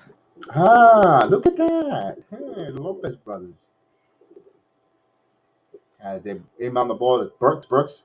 Let's see if the Knicks what they come out of this timeout here. As Mitchell Robinson, Fournier driving. Fournier puts up the floater in front of the rim. Rebound, Reggie. I like when Fournier attacks, but it's just a little wild here. Here's Jackson. Jackson puts up his own floater, and he gets that one to bounce in there. So just like that, it is a 2-point game here with 2:45 here. Clippers trying to take the lead or tie before halftime. 11-0 run for the Clippers. Knicks need a bucket here. So here's RJ. RJ driving. RJ puts it up, and he got fouled. And rims out there. Reggie Ava, salute. Also from the Philippines. Salute Philippines in the building. So RJ Barrett will go to the line, Chef Dan. Yeah, most definitely. Almost had that close for being a 3-point play. Just Barrett. really close. He hits the first one. It's like fourth and inches, and you just that close. As Barrett hits 2 free throws here, so Knicks stop that run there. 58-54. As Ty Lue, the head coach for Clippers, calling out a play. Jackson on the curl to Coffee driving. Coffee stops, passes it to Morris. Reggie Jackson. That's 9 on shot clock. He's going to step back 3, and that's off the mark. Loose ball rebound. Fournier comes up with it. Fournier right in front of Coffee. So the croissant takes it away from the Coffee. Here comes Barrett. Here is Fournier. Fournier wants to pick up a pick. Fournier driving. Passes to Randle. 11 on shot clock. Randle stops for three. It's off from the rim. Loose ball. Here's Barrett. Barrett has a one-on-one. Bounce pass to Mitchell Robinson. Mitchell Robinson got no call. And the Knicks come up. No, the Clippers come up with the loose ball. Here's Jackson in front court. Jackson wide open. Passes it to Zubac. Zubac in the paint. And they're going to call a foul on Julius Randle. He had to. Yep. Mitch didn't get up fast enough. He didn't run down the court fast enough. And PG, we have another PG-13 fan. We got another PG-13 fan. Salute. Yeah. Salute. Where is White Falcon, man? White Falcon MIA, man. Hey, PG's wearing his Anthony Davis clothes right now. And, Mrs. Zua misses the first free throw.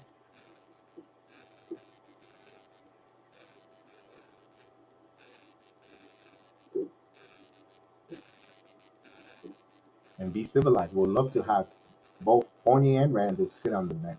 And the Grant brothers. Don't forget the Grant brothers. Big pass. Oh, yes, that's right. There's a lot of names to choose here. 55-58. He goes 1 for 2 on the line. Knicks on a 3-point lead here. Both teams are on the bonus with 1:35 before halftime. Yes, Noel back in the game. Noel passes it to Randle. Randle wants the ball far. And he went for that debit swipe, and they call a foul. I'm not opposed to that at all. No, the Knicks players should be doing more of that. That's a smart move there. Knowing that they're in the bonus, now he's gonna go for some free throws. Oh no! Thank you for joining us, Reggie. We salute you. Thank you for joining us in the Philippines, especially that early in the morning in the Philippines. As Randle hits the first free throw here. And our super agent Argo says the bench be running, our starters be walking. So that's 3 fouls. Reggie, thank you. Randle has another free throw coming up, and he misses. He goes 1 for 2 on the line. Knicks down by 4. Free throws has been the story the last few games here for the Knicks, not cashing in when they need to. So Reggie over to Kennard, back to Reggie. Reggie driving. Noel swipes, but he tries it up for 3 and he hits it. So RJ Barrett gave him a little daylight there on that late on that switch. So it's a 1-point game here. So here's Burks. Knicks are 9-19. Clippers are 9-19.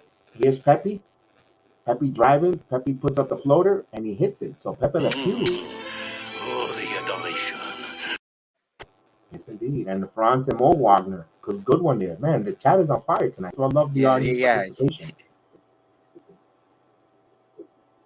And here's Kennard. Catch and shoot 3. And that's off the mark. Rebound Burks.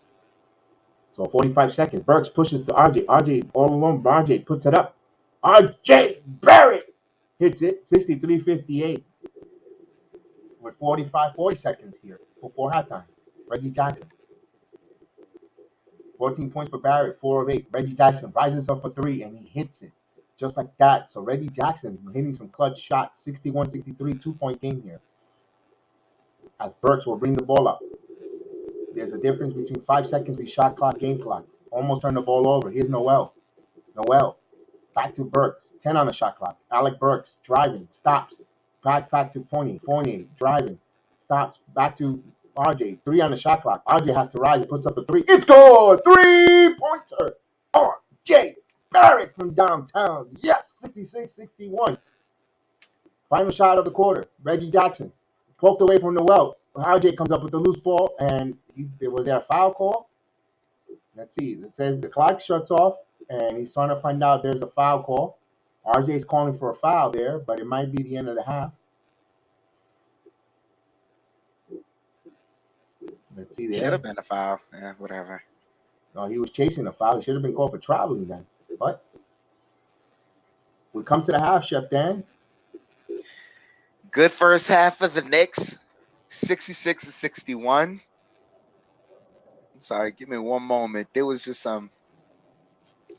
I gotta salute Jakerton, Hograder. Salute to you. You're a Clippers fan. You joining us today.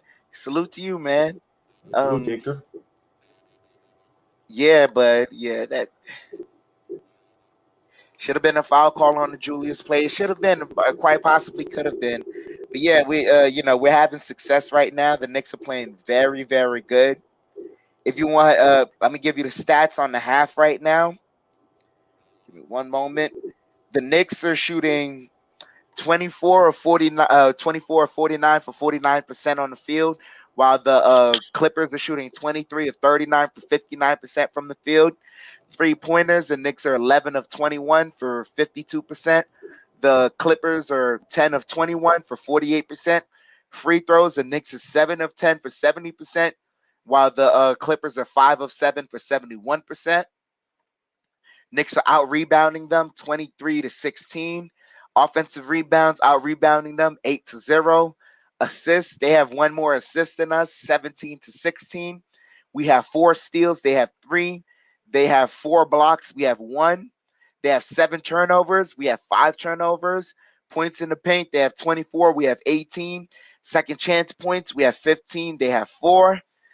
We have 6 fast break points, they have 2. We scored 11 points off of their turnovers. They scored 8 off of ours. Biggest lead, we had it with 13. Yeah, that's it.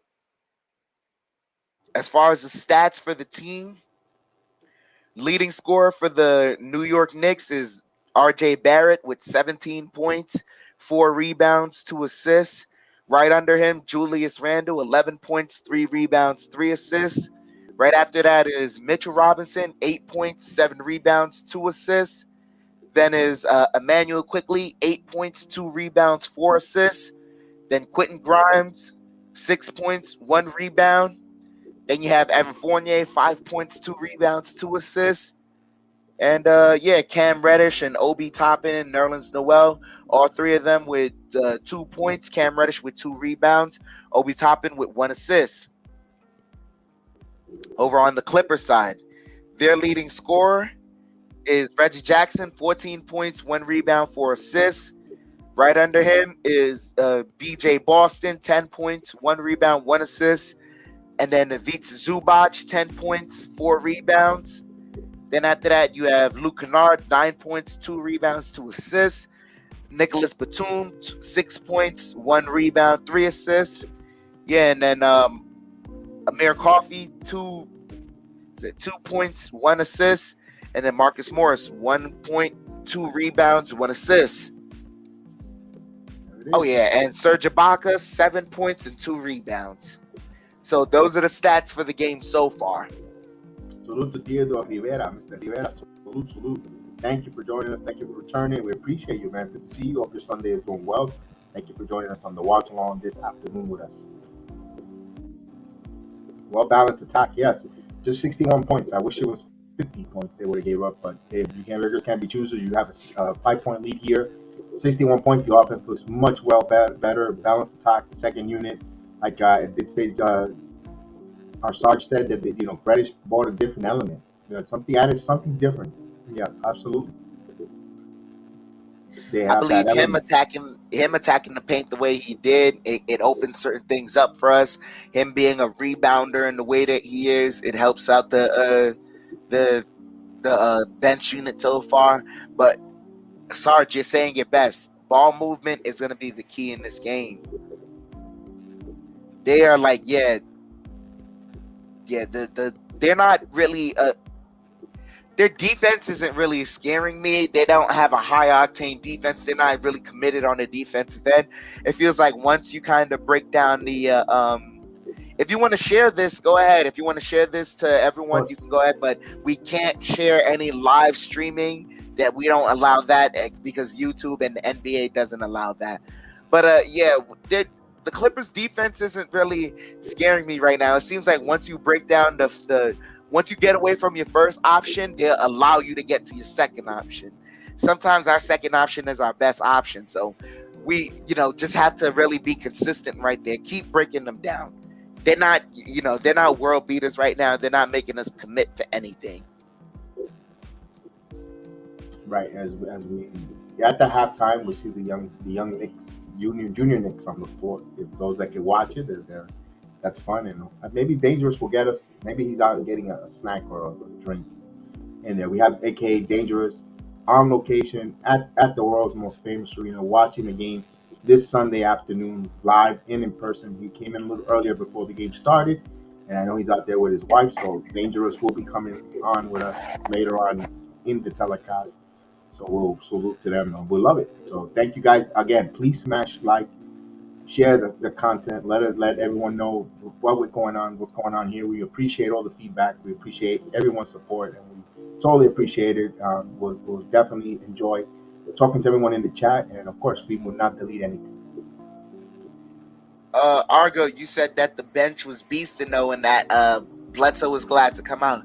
Yeah, and you're right to that effect. But at some point, Ty Lue has to put his bench back out there, and when he does, I want those boys right back out there to attack them.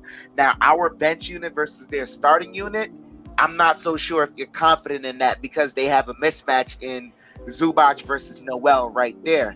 Not only that, but I don't think we have anyone defensively on the bench unit that can keep up with Reggie Jackson. So it's kind of picking your poison right there. And knowing that when they had to put their bench back out there, I say that, Thibodeau's message to our bench is be way more aggressive than you were. Be way more aggressive. Yeah, you're right. You're right with that. You have to be more aggressive. And with Reggie Jackson, Chef Dan, you cannot give him an inch. You give him an inch of daylight, he's willing to take that shot. And if his shot is going in, oof, that's going to be a tough assignment. And you saw RJ got a little bit late there, and when Noel switched off, and he allowed him to have that daylight for that open three. So hopefully the Knicks, they have to keep him more contained. Although I thought Quentin Grimes, when he played Reggie at times, played really well, extremely well, Dan. That I was like, wow, you know what, Grimes making an impact. Yeah, most definitely. Quentin Grimes has been one of those guys we've seen consistently all throughout, not just this game, but for the past couple of games.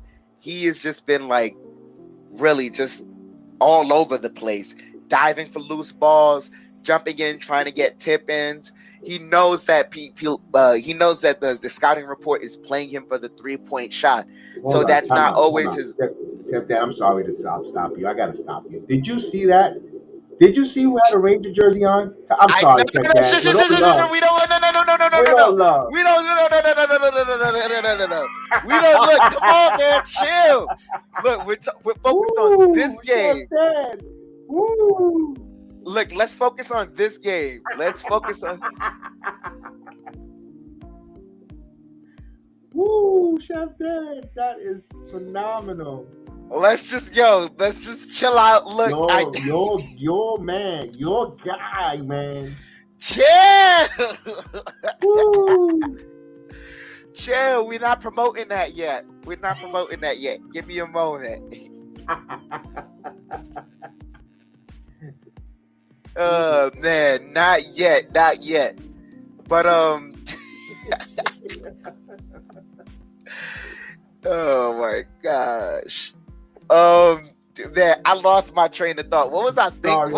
I'm sorry about that, but I know that was gonna make you excited. I knew you were gonna get that reaction. I knew you were. It's just having fun, man. Because Chef Dan is getting into the Rangers with me there, and one of his favorite players was wearing a shirt, a Ranger jersey, and yeah. He doesn't want me to go any further, but I'm excited. Let's stop right there. Anyways, I really forgot what.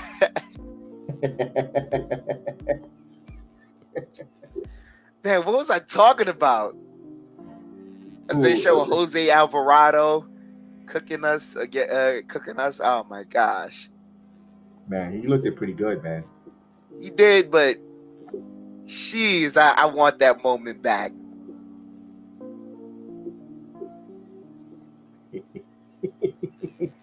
Man, I just want to talk about what I saw.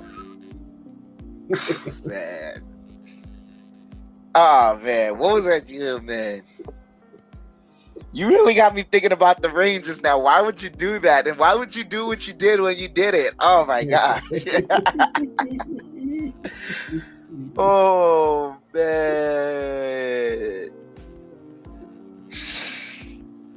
But, yeah, Quentin Grimes. That's what I was talking about. Quentin Grimes, these last couple of games, he's just been showing extra activity, being the guy flying around the court he knows that the scouting report has him playing. They're playing him for the 3, so he's more than likely willing to fake it and then drive. And I love seeing that with him. He's evolving his game. I love seeing his evolution off the dribble. He's showing certain things.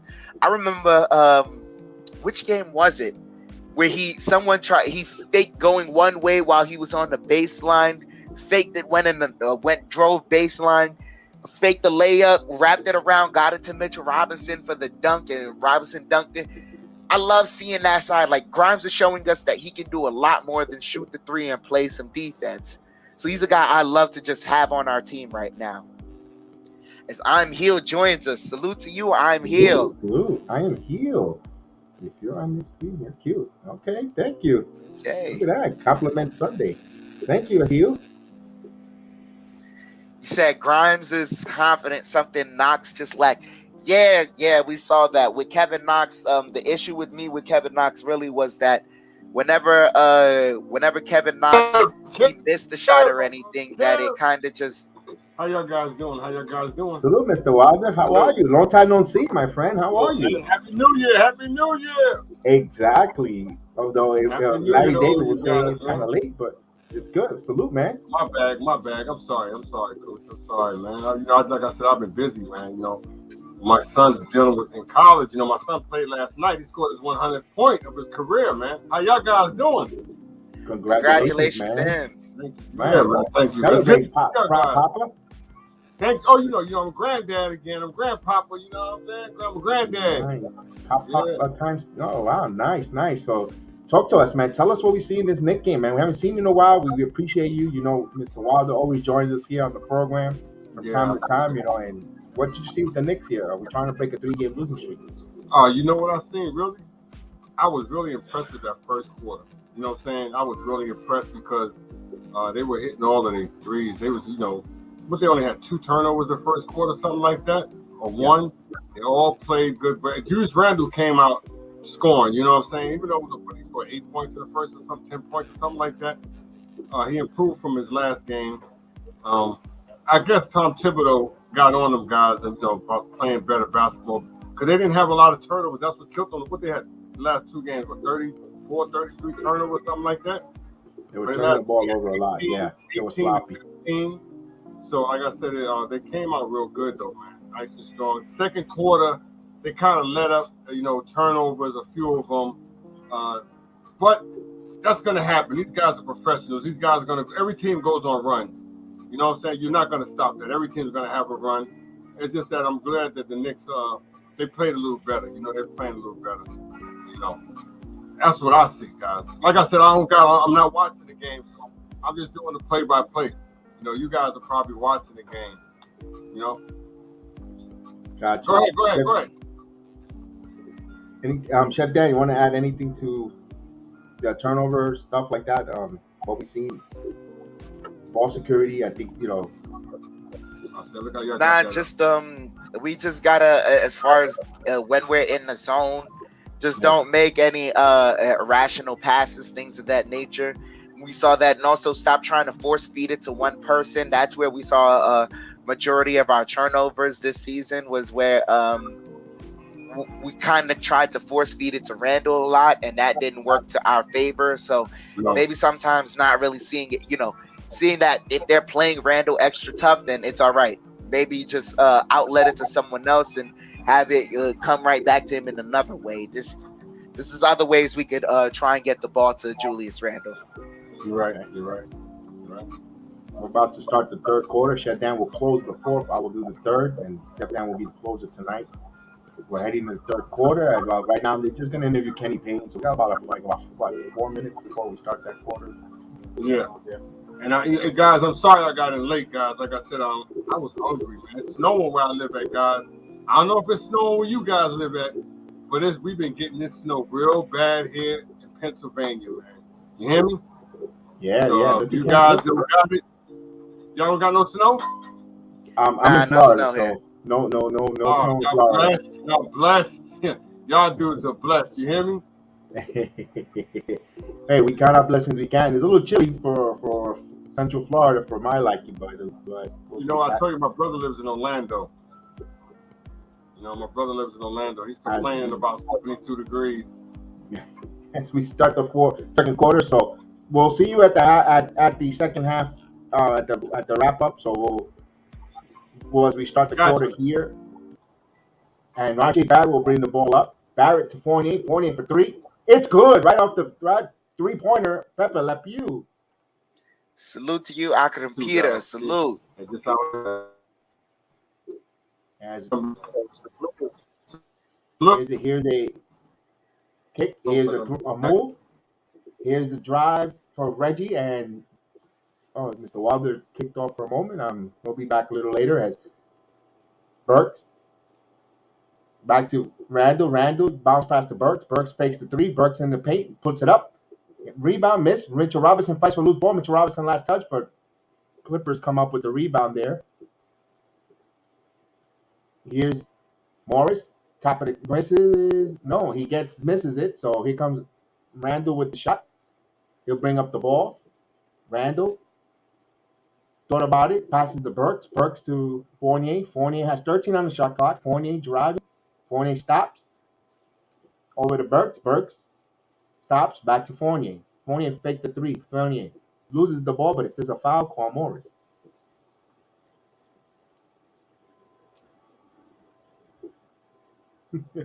$69-61 here. Chef Dad with 10:33. Probably am a couple seconds behind you, but Fournier would inbound the ball to Robinson. RJ fighting over the screen. He has Morris on him. 9 on the shot clock. RJ still keeps the dribble in the paint. Put the contact, puts it up, and he's gonna go from some free throws here. I like that aggression by RJ Barrett, Chef Dan. Not only that, but that was a smart play because you knew Marcus Morris, he's got 3 fouls. Now he has 4.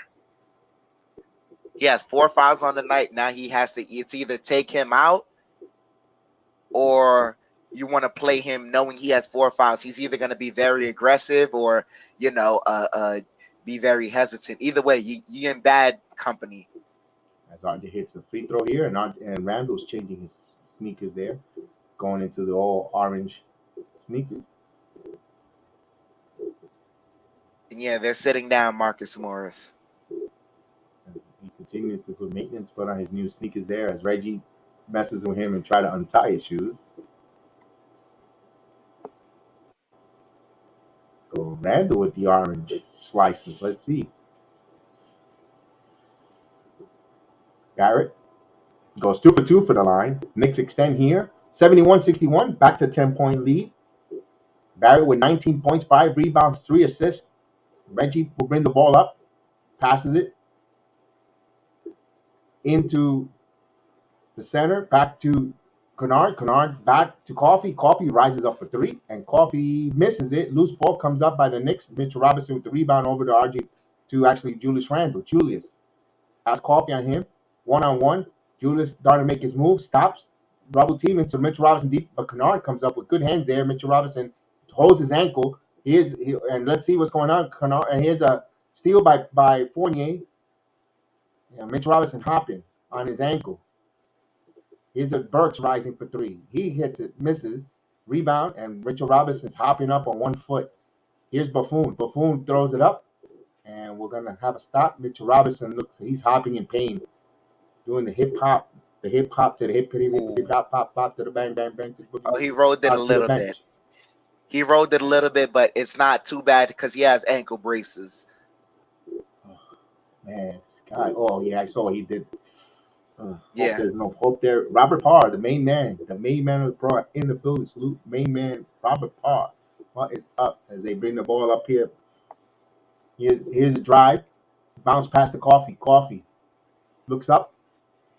Kennard back to Coffee. Coffee's going to jump the 3, and that's front of the rim. Break it. Here comes RJ. RJ starting the fast break. RJ full speed ahead. RJ going coast to coast. RJ Barrett takes it coast to coast. 73-61. So Barrett with 21 points. And it's a slow pace here.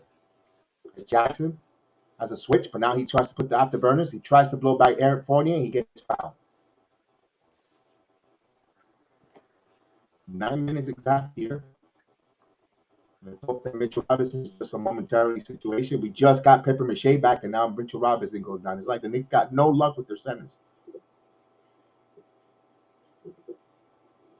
Dan Jones, salute Dan Jones. So Reggie Jackson will shoot some free throws here, trying to cut this deficit, 61-73 with 9 minutes exact. Oh, he hits one free throw here. He has another free throw coming up, making a 62-73. He's trying to make it a 10-point game here with 9 minutes exactly here in the third quarter. Robert Parr, salute to you. You enjoyed that UFC event last night. I'm glad you did, man. I'm glad. He was one of the guys that we were able to get to become a fan of the UFC. I'm glad for that.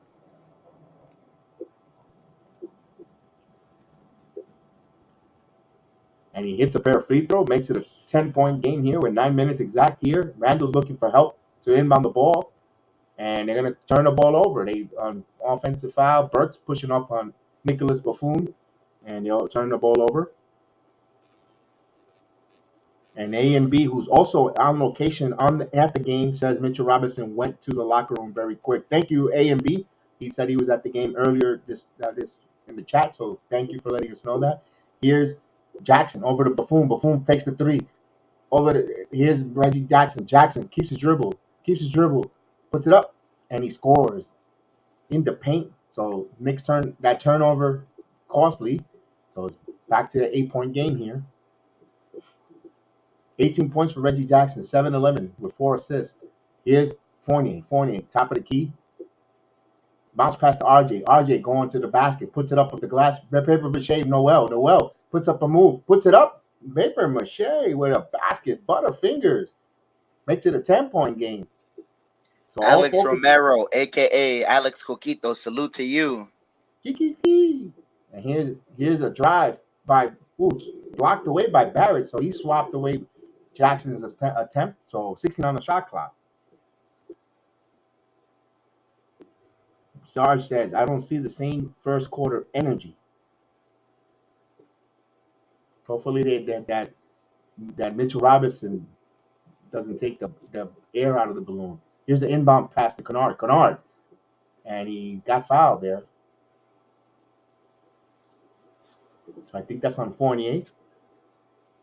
Yeah. 75-65 with 8-10 here. It's Kennard. Young man, but he sure looks like he's old.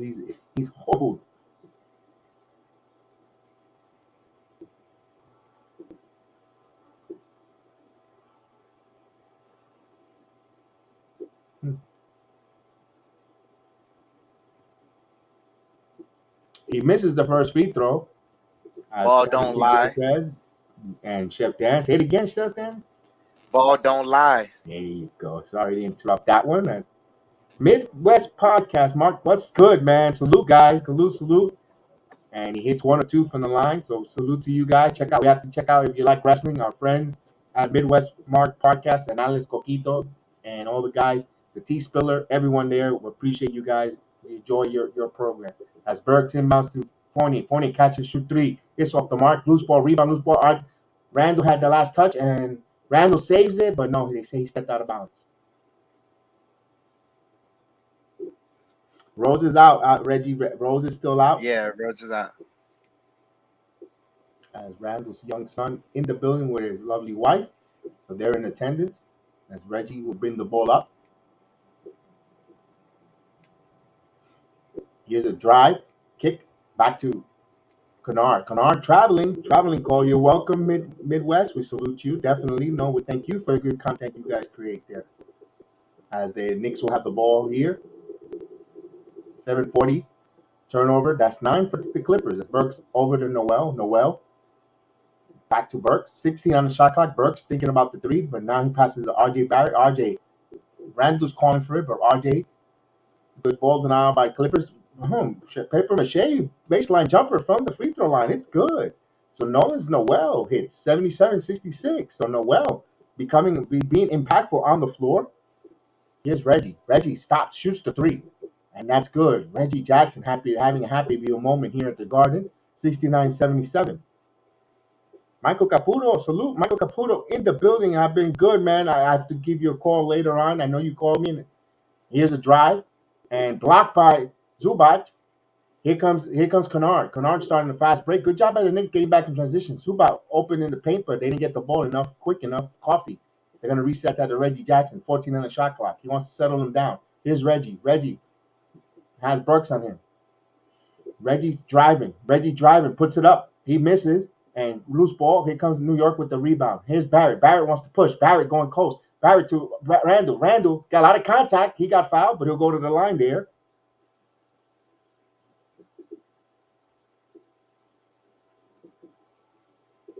I like this. Sorry that we're having some choppiness from the microphone. Thanks for letting me know, BZ. We'll try to fix that. I like this right now. I like this from what the Knicks are doing right now as far as BZ, the alternative of A to Z, because he loves Eric Beasley. So we know that's you there. So salute to you. But yeah, we know that Randall right now, he's been struggling being the ball handler. Guys are running out in transition. He's setting himself up, being the guy just, off ball cutting, being in the right spot. He gets it, attacking. He only has one option there, attack. So Michael Caputo's letting you know he's nearly done with the Sopranos, Jedi. Just three more episodes, 3 more. Oh, he's gonna like it. I know you like it. Yeah, we know. Thank you. I appreciate it, Kelvin. That my microphone sounds good. I know we fix it. We know what I know what the problem was. We got it fixed there.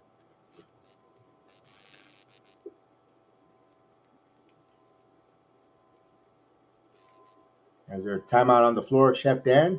I love the way they're running and gunning here. And continue the pace. 69 points here so far. Yep. Robert Parr says a Caputo sighting, of course. Everyone, see, Michael, we enjoy seeing you always on, even if it's basketball and baseball. Michael Caputo, those who know, he watches along with us on the New York Yankees broadcast, and he was a very fun part of the chat, as well as coming on sometimes at the panel and the close of the row. We enjoyed hearing Michael Caputo. Most definitely.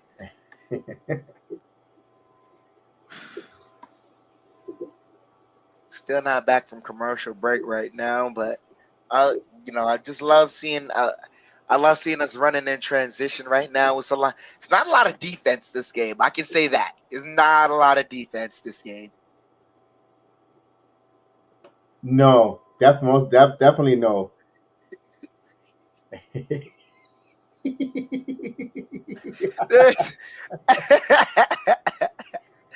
There's no defense.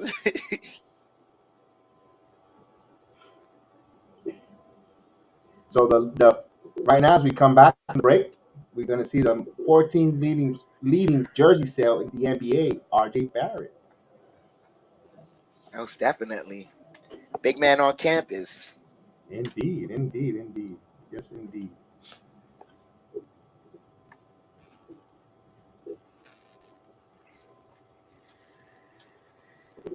So He said IQ won't give agent. You being facetious? Come on now, look. That's too much hate directed at that young man. He gave Cam the ball on his first basket. He passed Cam the ball when Cam shot the 3. Cam missed the 3. Like, it's okay. It happens. Oh my God. Y'all don't let IQ live, man. As Randall hits a free throw. Frank in the building. Frankie Khalees. With a Khalees. Frank Khalees. Randall makes it a 10-point game. He goes 2-2 for the line. Knicks are 11 of 14 from the free throw line. Clippers 8 of 11. Here's Reggie Jackson. British dribble. Wow, you two. And good job, but Randall got called for a foul, so Zubac will go to the line.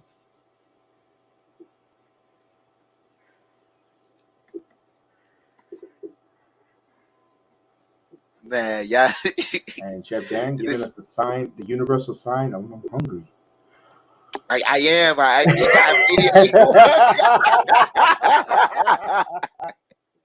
Excuse me, Jedi. Excuse me. Oh, man. 79-70. Zubac has another free throw coming up. So he hit the first one. He has another one coming. 11 points for Zubac. 4-4 from the field, 5 rebounds. Although Mitchell Robinson did a good job there until hopefully we get a report on his ankle. He hits both free throws here, 71-79 with 6:15 left in the third. Burks to Fournier. Fournier back to Burks. Burks back to Randle. Randle rises up for 3 all alone. It's good. Julius Randle from downtown makes it an 82-71 game with 6 minutes exactly here. As Bledsoe will bring the ball up. 16 points for Julius Randle, 5 of 9 from the field with 3 assists. Here's Bledsoe. Back to Buffoon, back to Bledsoe. Bledsoe, back to Kennard. Kennard driving. Back to Bledsoe. Bledsoe, top of the key to Zubac. Zubac driving, puts up the floater, no good, misses it. So let's see if the Clippers, how they're going to withstand that without Jackson on the floor. Here's Randle. Randle keeps his dribble. Randle in the paint. Randle, right, nice pass to Burks, but Burks right to Fournier. Fournier rises for 3. That's off, misses. Right there, the Knicks length didn't help out. If they had length, they would have went up strong with that. But Burks would have got his shot. Here's Buffoon from 3. He misses. Randle comes up with the rebound. 71-82 here. We're 5-12. Here's Randle over to Fournier. Back to Randle. Randle has a mismatch. He has Bledsoe, but here comes a double team.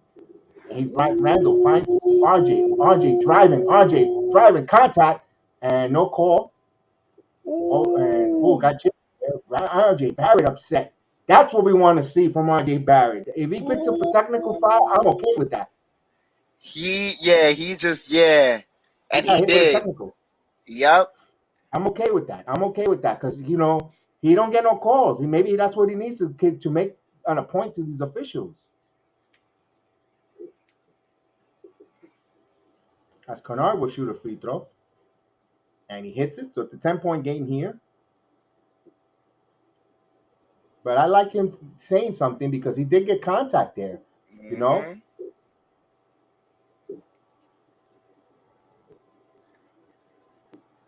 As Zubac missed, ball don't lie.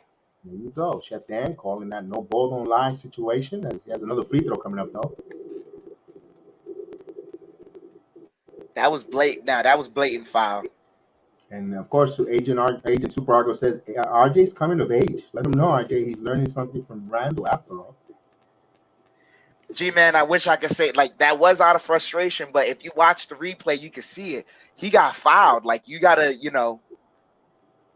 He goes 1 of 2 from the line. It's a 9-point game here with 5 minutes before the fourth quarter, before the third quarter ends. As Burks will bring the ball up. Burks curl to RJ. RJ back to Burks. Thibodeau wanted RJ to keep the ball there, but here's Burks. Burks stops. RJ has a mismatch. RJ driving, spins, puts it up off the glass, missed my rebound. Rowell had a chance, but he said he had his hands held. But here comes the Clippers. Want to feature Zubac, but no, good job ball denial. Here's Batum back to Kennard. Kennard has a mismatch. Kennard drives over to Zubac. Zubac spins. Noel was there, and he hits it over the glass. So 75-82 with 4:20 here. Knicks need to make a bucket here or a timeout, and they're going to call a timeout on the floor. Yeah, that was I saw that. Yeah. Noel just got there late on that spin. He anticipated the right move by Noel. He saw the spin there, but just that's when you have height. He just laid it off the glass.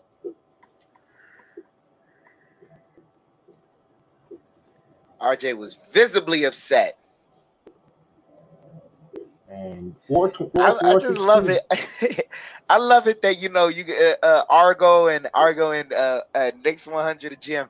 You guys are consistently calling for the bench. Yeah, I do know that means Emmanuel quickly has to play, right? Oh man.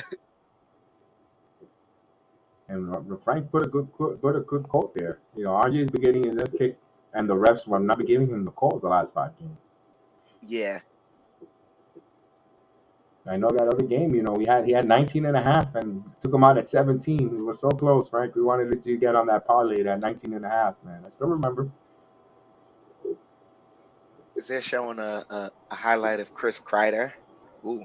Ooh, nice. They just got to show that jersey again. That fan that has that brings the And jersey. I just got the notification Mitchell Robinson will not return. He has a sprained left ankle. Oh, great.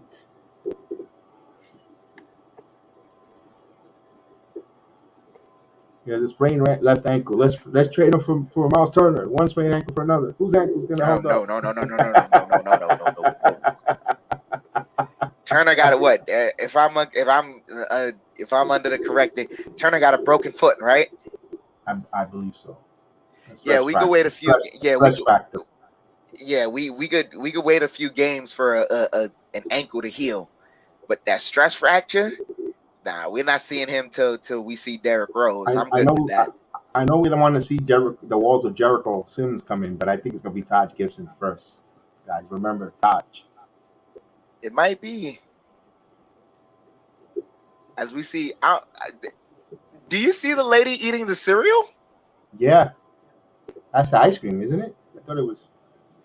Is it Oh, cereal? ice No, it cream? looks like cereal. I don't It know. It looks looks. like cereal. It does. Oh, she put the cereal down too because she got caught on camera.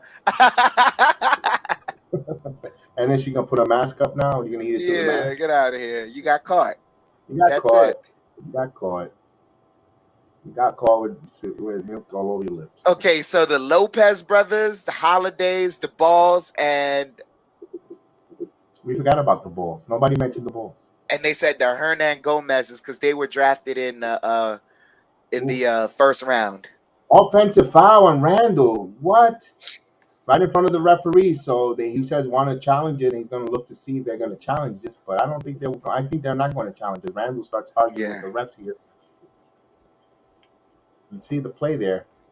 Ooh, Randall did a little flopping though. You could say right in front of the referee, but nope. That is no avail to Nicholas Batum. Alley-oop, and it came up with it. Back out. Buffon thought about the three. Now he's going to shoot the three, and he misses. He fight for the rebound. Lost out of bounds by Zubac. Knicks will have it. So here's Quickly back in the game. Quickly, the only substitution really that Thibodeau have made here, and it's Noel. Back to Quickly. Bounce pass to Randall. Randall give and go, and that's finally a real basketball play. Give her Quickly an assist there, and and Randall with the dunk. So give and go. Here's Bledsoe drawing a foul, but no call. Here's a pass. Fournier all over, driving, stops. Back to Buffon. Buffon catch and shoot three, and that's off the run. Brick. Here comes the Knicks. Boy, Nicholas Buffon, man, he's terrible. Here's what is it called? A foul on the floor? Yes, a loose ball foul there. So it's getting a little chippy here. The refs are starting to call.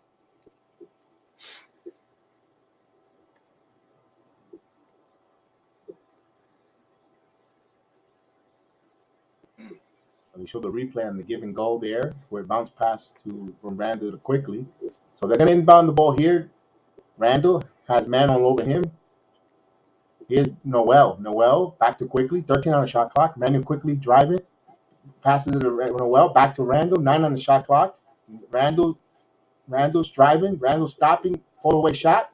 Off from the rim. Rebound by Clippers. Here comes the Clippers in the court. Back to Kennard. Kennard driving. Stops. He's going to put up the three now. And that's from the rim. Rebound Julius Randle. Knicks need to capitalize. Clippers have been cold without Reggie Jackson, and the Knicks need to add. Here's catch and shoot Fournier from three, and he hits it. 3-pointer. Oh, the adoration. Yeah. As they bring the ball up here. Bledsoe. 11 points for Fournier. Kennard stops. Here's Ibaka. Ibaka with the caca. Air ball. With 2:22 here. So Knicks will bring the ball up here. Here's Quickly.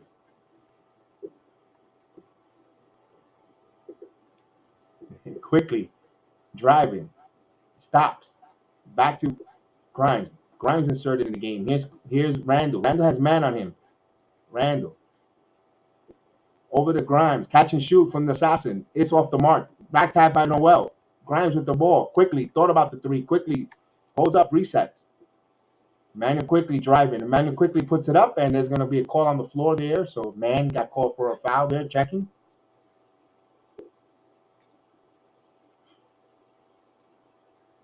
Two. So, Knicks are in the bonus. They'll get some free throws coming up. Where did all of a sudden, the critic is gone. The Beasley with the critic with the microphone checked up, and he's gone. Johnny Timon, salute Johnny Timon. Maybe there's a Salute. Cowboy game I have to watch.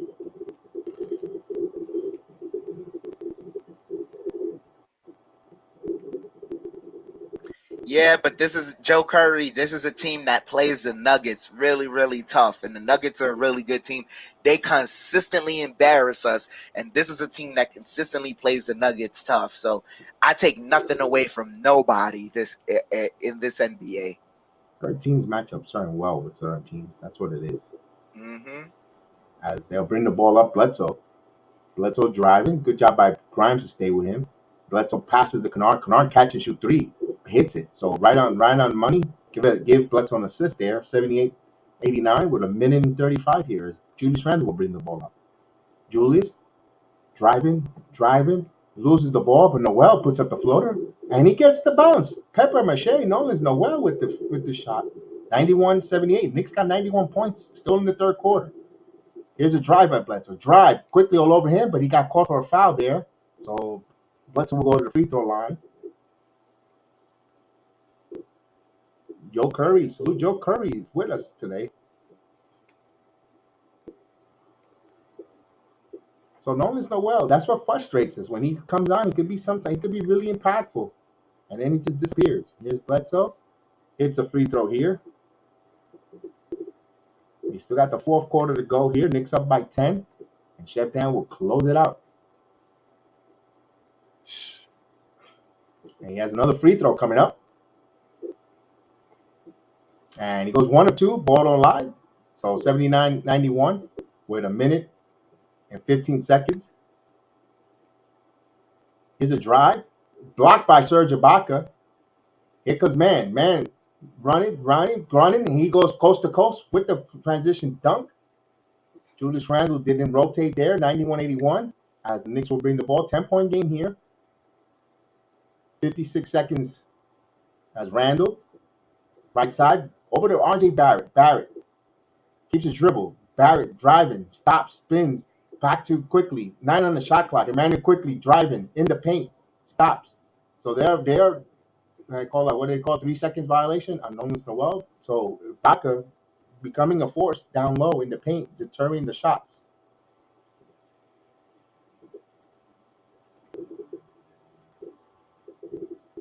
Shakedown family, salute Shakedown. As they bring the ball here, so here's quickly. Here's all over Bledsoe and air ball. Whoa, what an air ball. So Knicks, there's going to be a 6 difference between shot clock and game clock. So Clippers will have another possession there, but the Knicks will try to take as much time off here as Randle has the ball. Let's see, Randle will pass here when he drives, but he's calling for a pick. Noel comes for a pick. Randle still keeps his dribble. Passes to RJ. RJ, 2 seconds on the shot clock. RJ rises for 3, hits the front of the rim. Rebound, Quentin Grimes. Quentin Grimes has it. Quentin Grimes rises. Quentin misses the front of the rim, and that will do it. 91-81 at the end of 3. Wow. Joe, I know you want us to be the top cats in the league. It takes time and talent. We have time on our side now. We just got to groom the talent. And Johnny Time and Joe Curry, we all do, man. It sucks, but just be patient. 10-point game, Chef Dan. Let's close it out. Interesting to see. He didn't really play much of the bench. At the the starters almost went full. Just quickly, Grimes there. We didn't see Reddish or Toppin. Most definitely, but we're seeing that number one, Ty Lue clearly does not trust his bench because he wasn't making substitutions until later in that third quarter. I'm seeing that we need 10 points means nothing in this league. 10 points can be erased by a run. So I know we're up 10 right now. We have to consistently attack and be our just attack, be aggressive. Now another thing, I saw that Terrence Mann had that nice move to the basket when Grimes was defending him in transition. That's, you got to live with those. But then after that, you kind of have to get back in transition. It can't just be Grimes being the only person getting back defending in transition. We have to just be connected. And they definitely with that. And also, they let Reggie Jackson sit a lot there. I guess they want to gear him out to play most of the fourth quarter. Yeah, they need his scoring prowess.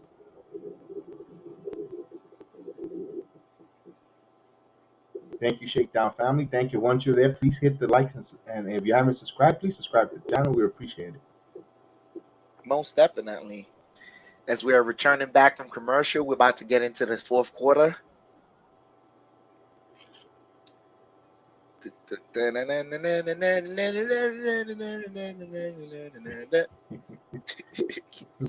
Sorry. No, it's good to be a little silly. Salute Jose Melo. Jose Melo, why the Knicks seem to play good with the superior teams and sucky teams? They fall flat. They play down to the level of the competition, Jose. Yep. When they play up and down to the level of their competition, that kind of lets you know they don't know who they are yet as a team. Quickly, he's bringing the ball up. We see Taj Gibson on the floor. Quickly gets it to RJ on the block. RJ fakes the mid-range. Gets to the left hand. Layup is good. RJ Barrett. 93-81. Clippers bringing the ball up. They get it to Kennard. Kennard kicks it out to Mann. Mann was cutting. Right back to Kennard. Right back to Mann. Mann dribbling. Gets a screen from Ibaka. Gets it to Bledsoe. Bledsoe driving. Blocked by Taj Gibson. So Taj Gibson with a grown man stuff right there. Yeah, man. That's what I had to say, you old bastard. Come on, Taj.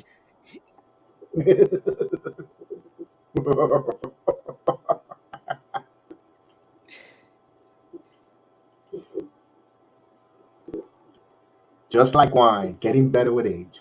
Yeah, you just get better with age. They call a foul on that. Wow. No.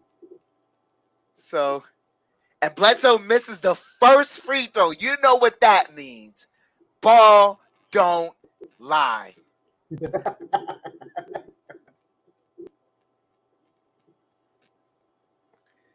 Bledsoe makes the second free throw. CC topping in the game. It's 93-82. Knicks up by 11.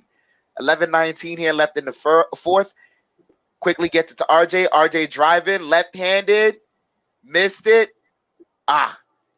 Clippers with the rebound. Bledsoe kicks it out to Mann. Mann kicks it out to Kennard. Kennard fakes the three. Kicks it out to Mann. Mann fakes the three. Driving. Misses the floater. Ibaka's there to clean it up. Gets it and the foul.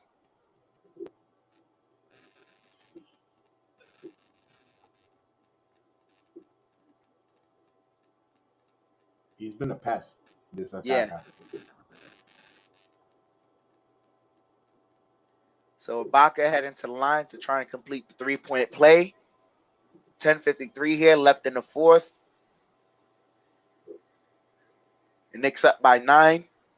Ibaka misses. Ball don't lie. Quickly bringing the ball up.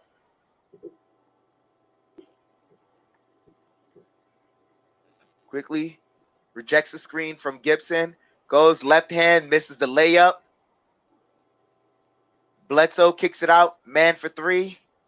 Airballs it. Knicks come up with the possession. Quickly, all the way to Barrett. Barrett slams it down. 95-84, and Clippers got to call timeout. All right. Good job there, man. Nice, RJ Barrett. Give quickly an assist there. Oh man, boy, was I off on my over under with Cam Reddish's minutes, huh? I said, what did I say? 15? I said just under, man. Now G-Man was absolutely correct. What he gave him the first half and said, "That's it." Oh man. And Knicks, our resident GM, wants to trade him away for a couple Spaldings and some body armor drinks. I don't get it. It is what it is. RJ heading down the lane, slam dunking. Maybe I think he's gonna. Looks like he's gonna take over this fourth quarter. Check there. It looks RJ like Barrett. it. He's aggressive. He's aggressive. He's You know, get- he. he's Yeah. he's getting a lot more aggressive. He's getting to that left hand. They're not stopping him getting to the left hand. That last bucket that he missed, it was off of just, bouncing out, but they're not stopping him getting to his left hand. Right. Right. Yeah. And man, I love the way the way they're getting out on transition. This is what the second unit needs. This is exactly what we needed.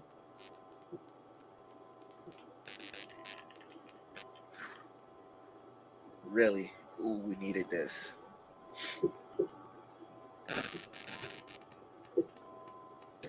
So G-Man says that he likes RJ on the floor without Randle.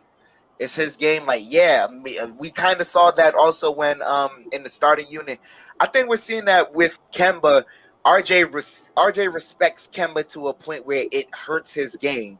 Those last couple of games, those last 3 games where we went on a losing streak, RJ had 17 points in all 3 of those games. Right now, he had 17 points, and he had 17 points at the third quarter. So we're kind of seeing that RJ, he's a good teammate all in all. We're seeing that when certain teammates are on the floor, he likes to defer to them, but he's hungry in this game right now. Where he should be. He should be. You have a 3-game losing streak. There's a lot of outside noise, and he just gotta trust his game and play. And I think he's doing that. That's what he's doing. That's what he's showing, and that's a way. That's a sign of leadership as well on the floor, by example. Most definitely. As we're coming back from as we're coming back from commercial break, Reggie Jackson bringing the ball up, gets it to Ibaka. Ibaka the man. Man kicks it out to Jackson. Jackson dribbling into the paint, kicks it out. Kennard for 3. He misses. Gibson with the rebound. Gets it to Burks. Burks bringing the ball up. 10 minutes here left in the fourth. Burks dribbling. Salute. Gets a screen from Gibson, and they call a foul.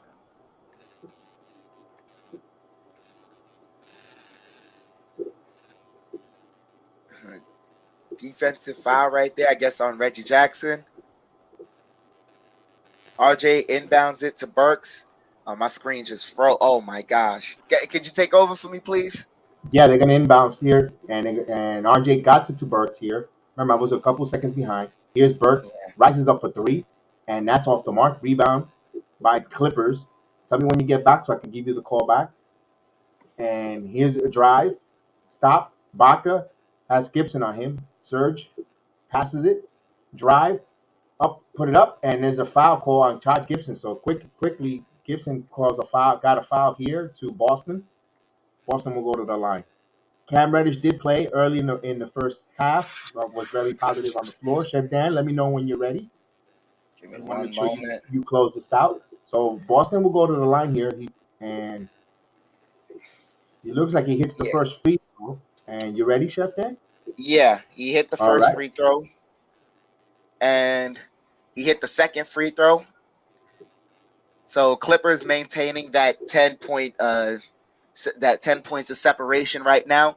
Burks gets it to Barrett. Barrett dribbling, gets a screen from Taj, snakes it out right back to Barrett. Barrett going left hand. Shot is good, and the foul. RJ Barrett being aggressive. Heading to the line right now. So he's got Reggie Jackson in some foul trouble right now. Let's go.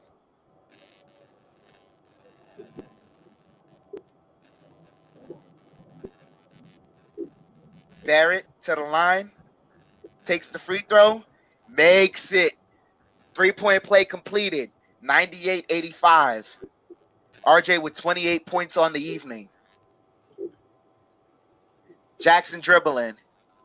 Jackson kicks it out to Ibaka. Ibaka has Taj on him. He's defending. Takes the float away. Misses it.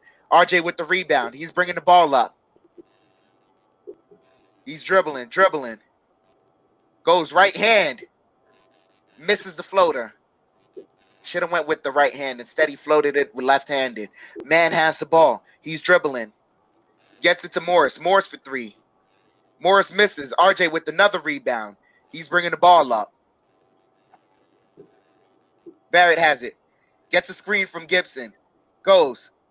Pivots out. Kicks it out to Randle. Randle fakes the 3. Now he takes it. Misses it. And Taj with the rebound. Gets it to Burks. Burks to Grimes. Grimes to Randle. Randle middle. He's almost and coughs it up, but they call a foul.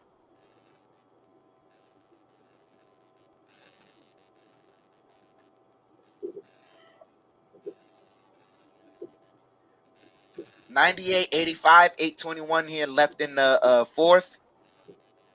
Still too much time to break out any, celebrations. RJ inbounds it to Burks. Burks gets a screen from Gibson. He's on the wing, dribbles it to Grimes. Grimes for 3. Back of the rim, no good. Clippers with the rebound. Jackson bringing the ball up. Kicks it out to Man. Man for 3. And that's good. Maintaining that 10 points of separation right now. 98-88. 7:56 here left in the fourth. Burks bringing the ball up. Gets it to Barrett. Barrett. Dribbling. Fakes the mid-range. Gets it to Randle. Randle now has a mismatch on him. Kicks it out.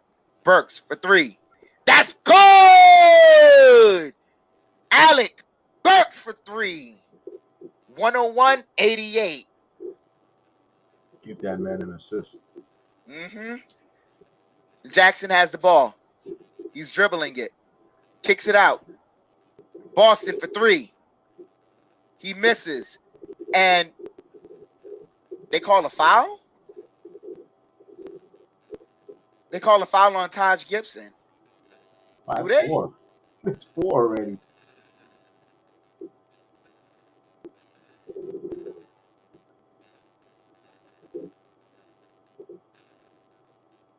So Barrett with 28, Randle with 20. Where was that? Jackson gets the floater. It's 90-101. Randle's bringing the ball up. Gets it to Barrett. Barrett dribbling.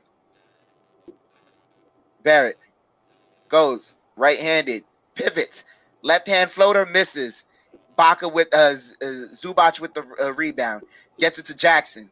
Jackson bringing the ball up. 6:44 here left in the fourth. Jackson dribbling. He has Randle on him. Jackson's calling for a screen now. But now he gets it to Morris. Morris top of the key. Morris dribbling. Spins. Fumbles it. Takes the mid-range. Misses it. Zubac with the... And he gets fouled.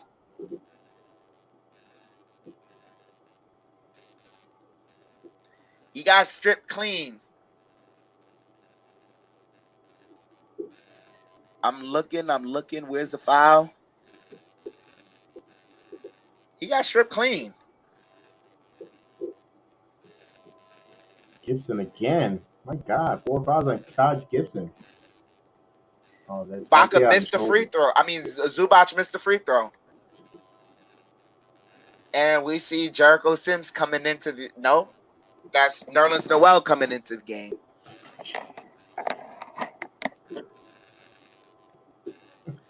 Ball don't lie, man. Zubac missed that first one. Ball don't lie. I said the same thing, Big Task. He shoots, makes the second free throw. Clippers once again maintaining that 10 points of separation. Zubac with a big double-double right now, 16 and 11. Burks calling out a play. Burks dribbling, kicks it out to Grimes. Grimes takes the mid-range, misses the shot. Jackson bringing the ball up. Sidestep, takes the three, and gets the shooter's bounce. 101 to 94. Randle bringing the ball up to Burks. Burks gets it to Barrett. Barrett gets a screen from Noel. Barrett, he has Jackson on him. Takes the floater, misses, and Noel misses the tip in. They get the offensive rebound. Randle driving, gets the layup. Go, Randle. 103-94. Knicks up by 9. Clippers bringing the ball up. Jackson has the ball. Over to Zubac. Zubac to Jackson. Jackson. And tosses it out of bounds. Turnover. Let's go, Knicks. Come on.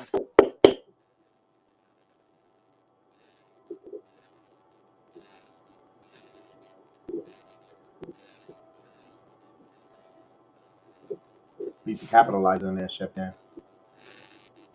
As Terrence Mann swipes the ball out of bounds, the Knicks trying to inbound the ball. Fournier inbounds it, gets it to Burks. Burks bringing the ball up. 5:05 here left in the fourth. Burks dribbling. As Randle. Randle has the mismatch. He has Reggie Jackson. The double team is coming. Kicks it out. Fournier for 3. That's good! Give RJ Barrett an assist. Let's go! Oh, the adoration. 106-94. 4:42 here left in the fourth. Jackson has the ball. Kicks it out. Morris dribbling. Kicks it out. Man. Kicks it out. Morris faking the 3. Has Randle on him. And, Randle fouled on the 3-point shot.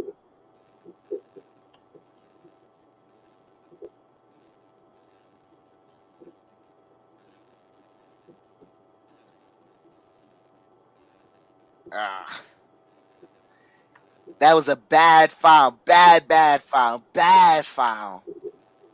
You could have just played him straight up. Don't jump into him. Joe Curry, Mitchell Robinson is out for the remainder of the game with the sprained left ankle.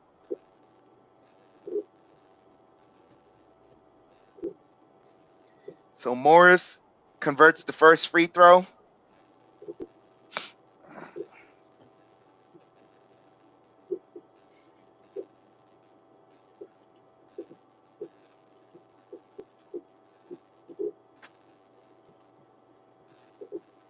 Morris converts the second free throw. It's now 106-96.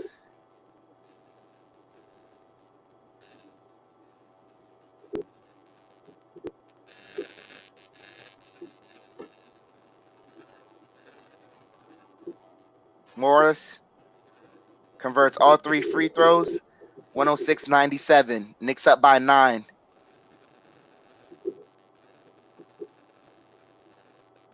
Burks has the ball, dribbling. They're face guarding Randle right now. Now they get it to Randle. Randle has Reggie Jackson on him. Gets it to Noel. Noel kicks it out. Fournier for 3. Front of the rim, misses it. And Fournier almost comes up with the rebound. He does. Spins around, misses the layup. Reggie Jackson gets it over to Man. Man in the post over to Jackson for 3. And that's off and out of bounds. So Knicks bringing the ball up. 3:55 here left in the fourth.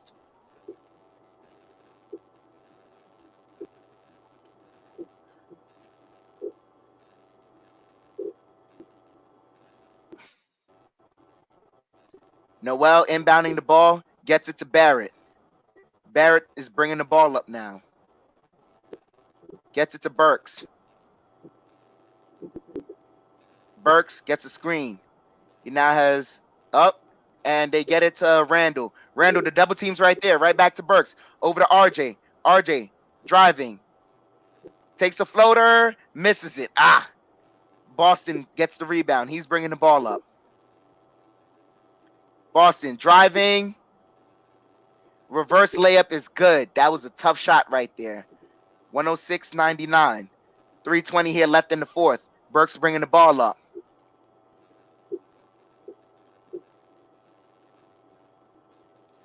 Burks gets it to Randle now.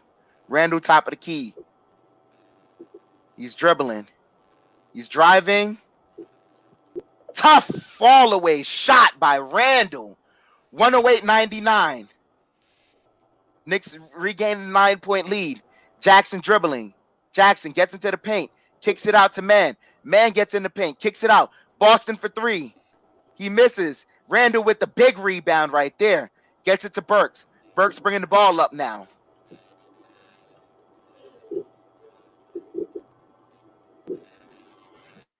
Burks gets it to Randle. Randle, top of the wing. Defended by Morris. He's dribbling. Dribbling now. Takes him to the baseline. Double team is there. Gets it to Noel, and Noel got fouled. And Randle acknowledging he made a mistake there on the pass out the double team. They call a timeout. 2:19 here left in the fourth. Oof. They just got it. No turnovers. No turnovers. No easy layups. No turnovers. That you gotta have the Clippers use every possession of the 24-second shot clock to score if they're going to score, and the Knicks gotta be smart. Oh man, this. They need to close this. To be honest with you, they need to close this out with RJ Barrett.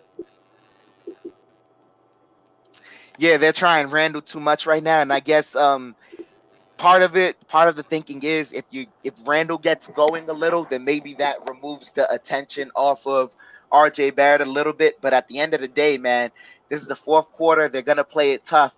The Clippers are known to play really, really tough right now, so we got to find some way to just I agree too with I agree with you with that, but you can't go to Randle right now closing out with him fumbling the ball and what is history lately.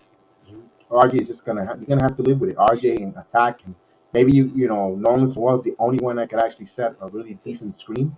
So I guess you can have to screen and roll with Noel. I don't want the ball going back to Noel whatsoever on offense, but at least for him to get you some screens and let RJ do his thing going forward.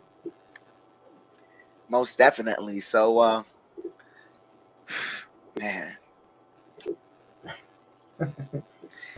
Gee, man. Dog is too funny. Having me laughing with the Obi chat. Oh my God, sitting Radish and Obi sitting next to each other. See, welcome to my world. Yeah. Too much. But let me make a quick point before they get back in commercial. I know we all wanted to see Jericho Sims play, but you can't bring that young man in the fourth quarter in this type of game to get and expect him to be impactful or get the flow of the game. You could say Thibodeau should have balled him in a little earlier, but we didn't know that Mitchell Robinson was going to roll his ankle. But sometimes you got to give him at least garbage minutes, or to close out a quarter, like when 1 minute under 1 minute, probably put a kid like that in there to play some minutes just to get at least a feel of the game. And you cannot bring him in the fourth quarter when you're trying to close out a cold player. Most definitely, but I think more so than that, what we should, man, how do I say this? You never really know. You keep him around because you never really know. It was one point where I believe Taj and Robinson had both fouled out of the game one time, and we didn't have Noel, so Tibbs went with the small lineup anyways, but you kind of have to find a way to get him back in the game. As Clippers have the ball, they get it to Zubac on top of the key, right back to kick pass all the way to Zubac, all the way to Morris. Morris takes the three now, and that rims in and out. Barrett with a big rebound right there. 28 points, 12 rebounds, and 4 assists for RJ Barrett as Burks has the ball. 1 minute here left. They get it to Randle. Randle in the post. Kicks it out. And oh my gosh, turns it over. Kennard takes the three. He misses it. Randle with the rebound. This is bad, man. Burks has it now. Less than a minute left. Well, is it less than a minute? It's a post game. Minute 20 left.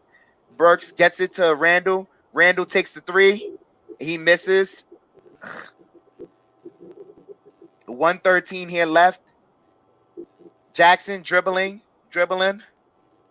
Jackson thought about it, gets it to Ibaka, and I said Ibaka to Zubac. Zubac misses the dunk, but he's heading to the free throw line. Yeah, 1:03 here left. Yeah, and Zubac got to head to the line, man. Yes, Sarge, you got to join us on the post game, man. We got to talk seriously. Win or loss, this is a Yeah, definitely. I did send you G-Man. I did send you that. Double check if I didn't, so I could redo it. I did send you the link to your phone. So if they're not, let me know. I'll resend it to you, my friend. as he converts the first free throw.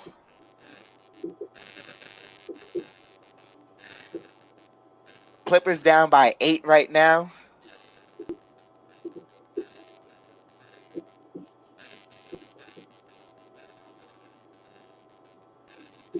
Misses the second free throw. Randle with the big rebound. And they calling a jump ball between him and Terrence Mann.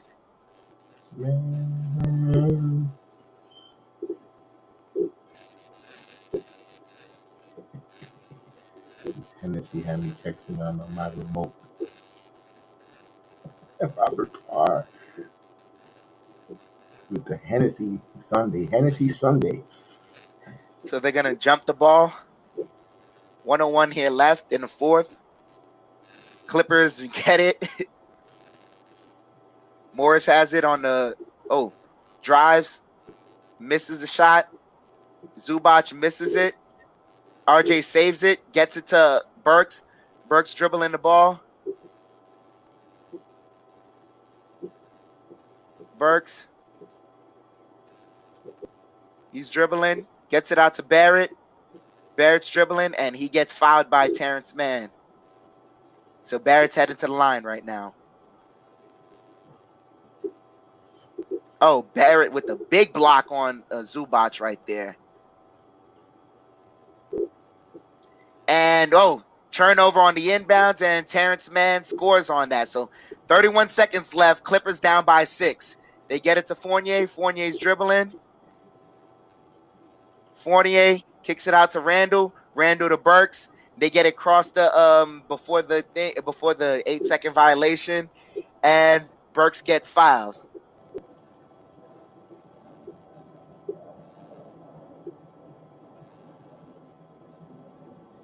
Thibodeau is highly upset with that last sequence right there. I'm so credit to the Knicks. They really contained Reggie Jackson in that fourth. Yeah. Burks converts the first free throw, 109-102.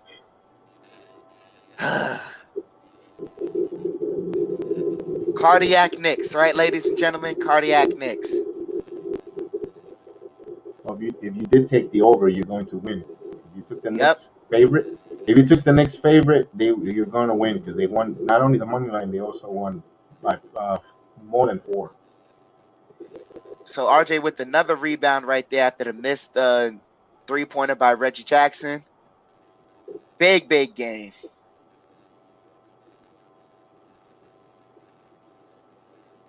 And that's the final score, ladies and gentlemen. Knicks 110, Clippers 102. The Knicks had to give us a heart attack. Yes, they most definitely did. The Knicks win this game, put themselves one game under 500, 23-24 on the season. Game over. Oh my gosh. Sigh of relief, ladies and gentlemen. A sigh of relief. 3-game losing streak comes to an end for the New York Knicks. They have a back-to-back tomorrow night against the Cleveland Cavaliers. They win it 110-102, 8-point victory. They were shot 39 out of 891. That's 42.9% from the field, while holding the Clippers 34-78 for 43.6 from the field. The Knicks have 16 out of 36. That's 44.4% from the three-point line, while holding the Clippers 14 out of 40. The Clippers have 40 attempts at three. They only hit 14, 35% from three-point land. The Clippers 10 free throws left on. They missed. There were 20 out of 30. The Knicks 16 out of 19. That's 84.2%. Rebounding. The Knicks out rebound 52 to 39. 15 on the offensive glass for New York. 5 for the Clippers. Knicks assist the Clippers 25 to 20. 6 blocks 26. for 26. They added an extra one on my board. It says 25, but I agree with you there. So 6 blocks for Clippers, 4 for New York, 7 steals for the Clippers, 4 for New York. Both have 12 turnovers, and Knicks were outscored 38 to 34 in the paint. Of course, the Knicks were led by R.J. Barrett with 28 points, 14 rebounds for a double-double, 6 assists. Julius Randle, 24 points, 9 rebounds, 5 assists. 5 assists. Burks with 10 points. Good to see him bounce back. 10 points, 3 assists, 3 rebounds. All body is going to keep an eye on Mitchell Robinson. 8 points, 2 assists, 2 rebounds. I don't think he'll play tomorrow. No way, no how with that sprained ankle. We'll also see Fournier with 14 points, 2 assists, 4 rebounds, 28 minutes of action. Nolan Noel played 26 minutes, 7 rebounds, 8 points. Very well played, very impactful. Quentin Grimes, 6 points, 2 rebounds, and 20 minutes of action. Emmanuel quickly had Wait. I 8. want to read. I want to read Emmanuel quickly stats real quick before Sure, you go do for it. that.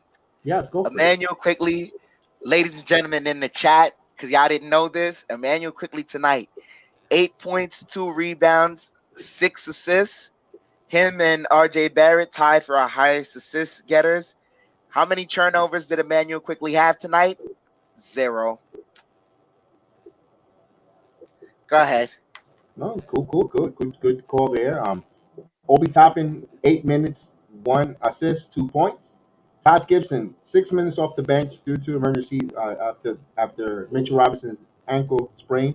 He had 1 rebound, no points. Cam Reddish made his Knicks debut, 5 points, 2 rebounds, and 2 points, and 5 minutes of action for Cam Reddish.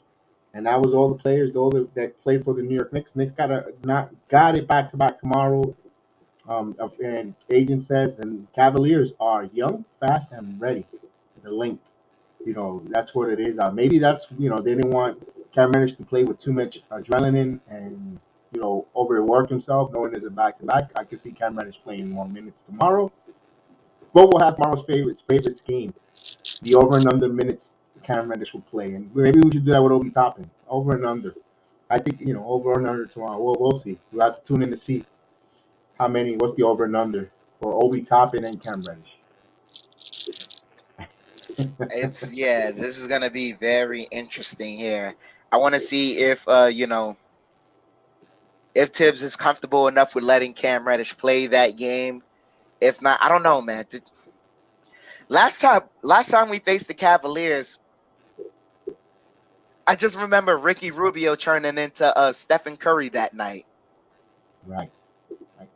But you know what set up the Ricky Rubio fiasco was the Jared Allen just had whatever he wanted in the paint, with his length and just getting offensive rebound, just totally torching them, and that length that they had there, and that's where Rubio was able to benefit because the Knicks consciously was trying to double to help out rebounding, and they got burned. And we are going to be without Mitchell Robinson for that game, so I don't know how Tibbs is going to do it, and we don't even know if Noel is going to come out healthy for tomorrow's game as well. Right, we got to see how. That's a good point. I didn't think about that. How is he going to come out? Later on tomorrow's game. How's he going to feel 24 hours later? He's got the degenerate knee issue, and see how he's going to feel.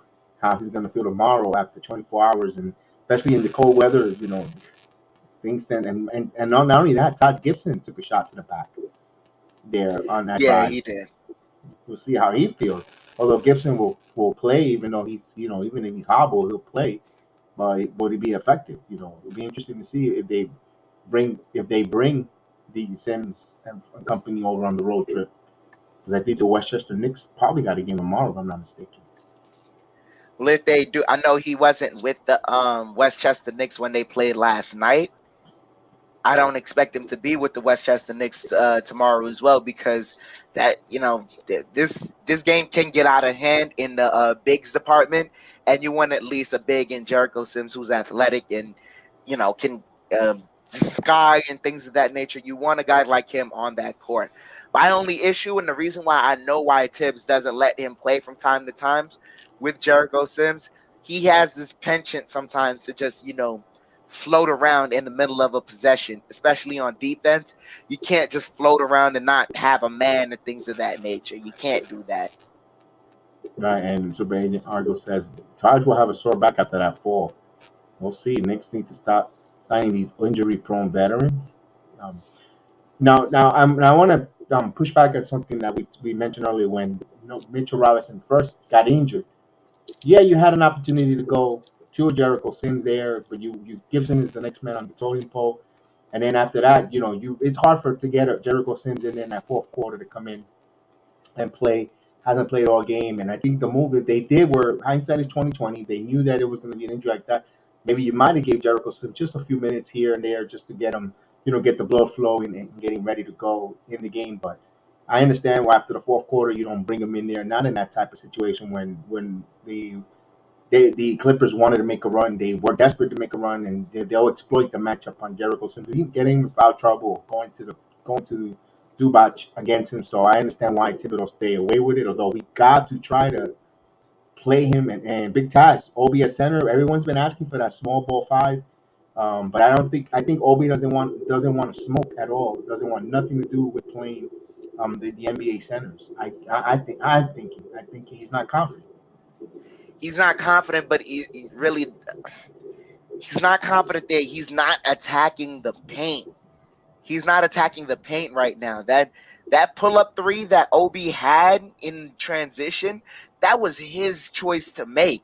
And he decided to rest behind the 3-point line and take that shot instead of establishing position. You're a big boy, man. You got to get in the paint.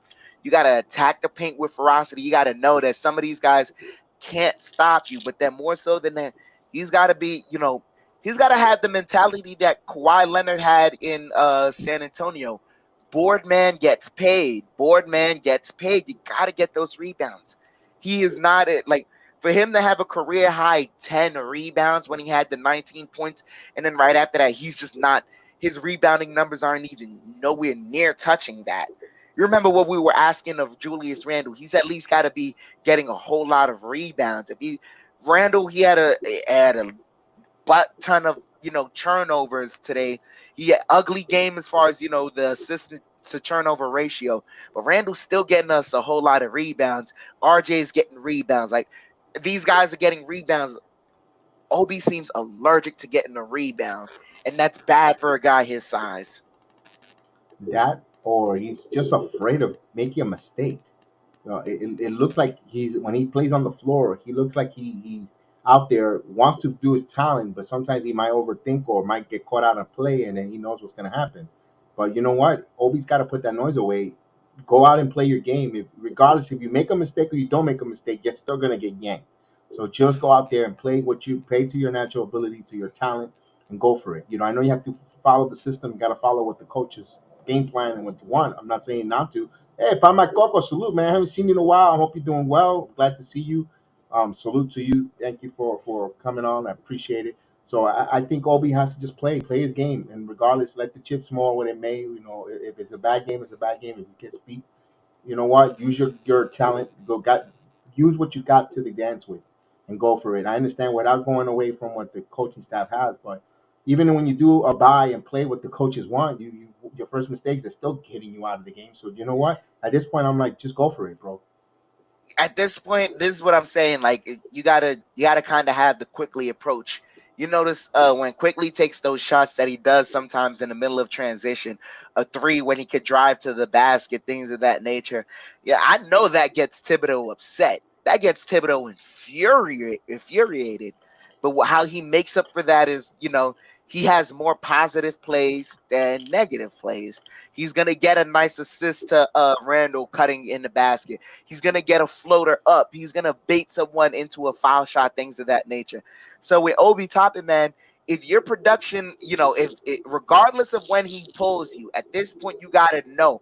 You got to put it in the back of your mind. Don't say that he's pulling you because you're making a mistake. Say that he's pulling you because Randle needs his playing time. Now you don't put the mistakes in your head. At this point, the way you should be, just be aggressive in what you know is getting you to the dance. Things Obi Toppin, that was the Naismith Player of the Year in college, that was getting all that buzz. The reason why Obi was able to do that was why he established position in the post and then attacked. If he was in transition, he was getting those dunks. He wasn't settling for 3-point shots in transition. So that's what Obi has to do, to a point where, regardless of whether they pull you in and out, you're gonna have the same. You're gonna end up having the same run you had earlier in the year, where regardless of the timestamp of when they're pulling you out, what you're doing on the floor is so positive, they're going to want to see more of you. So I think with Obi, he's kind of got to, don't settle, all that settling and things of that nature. Go back to what got you to the NBA. The reason why you were such a highly touted draft pick was because you were getting into the paint and converting with ease, because you're just a big boy. You're a big boy, man.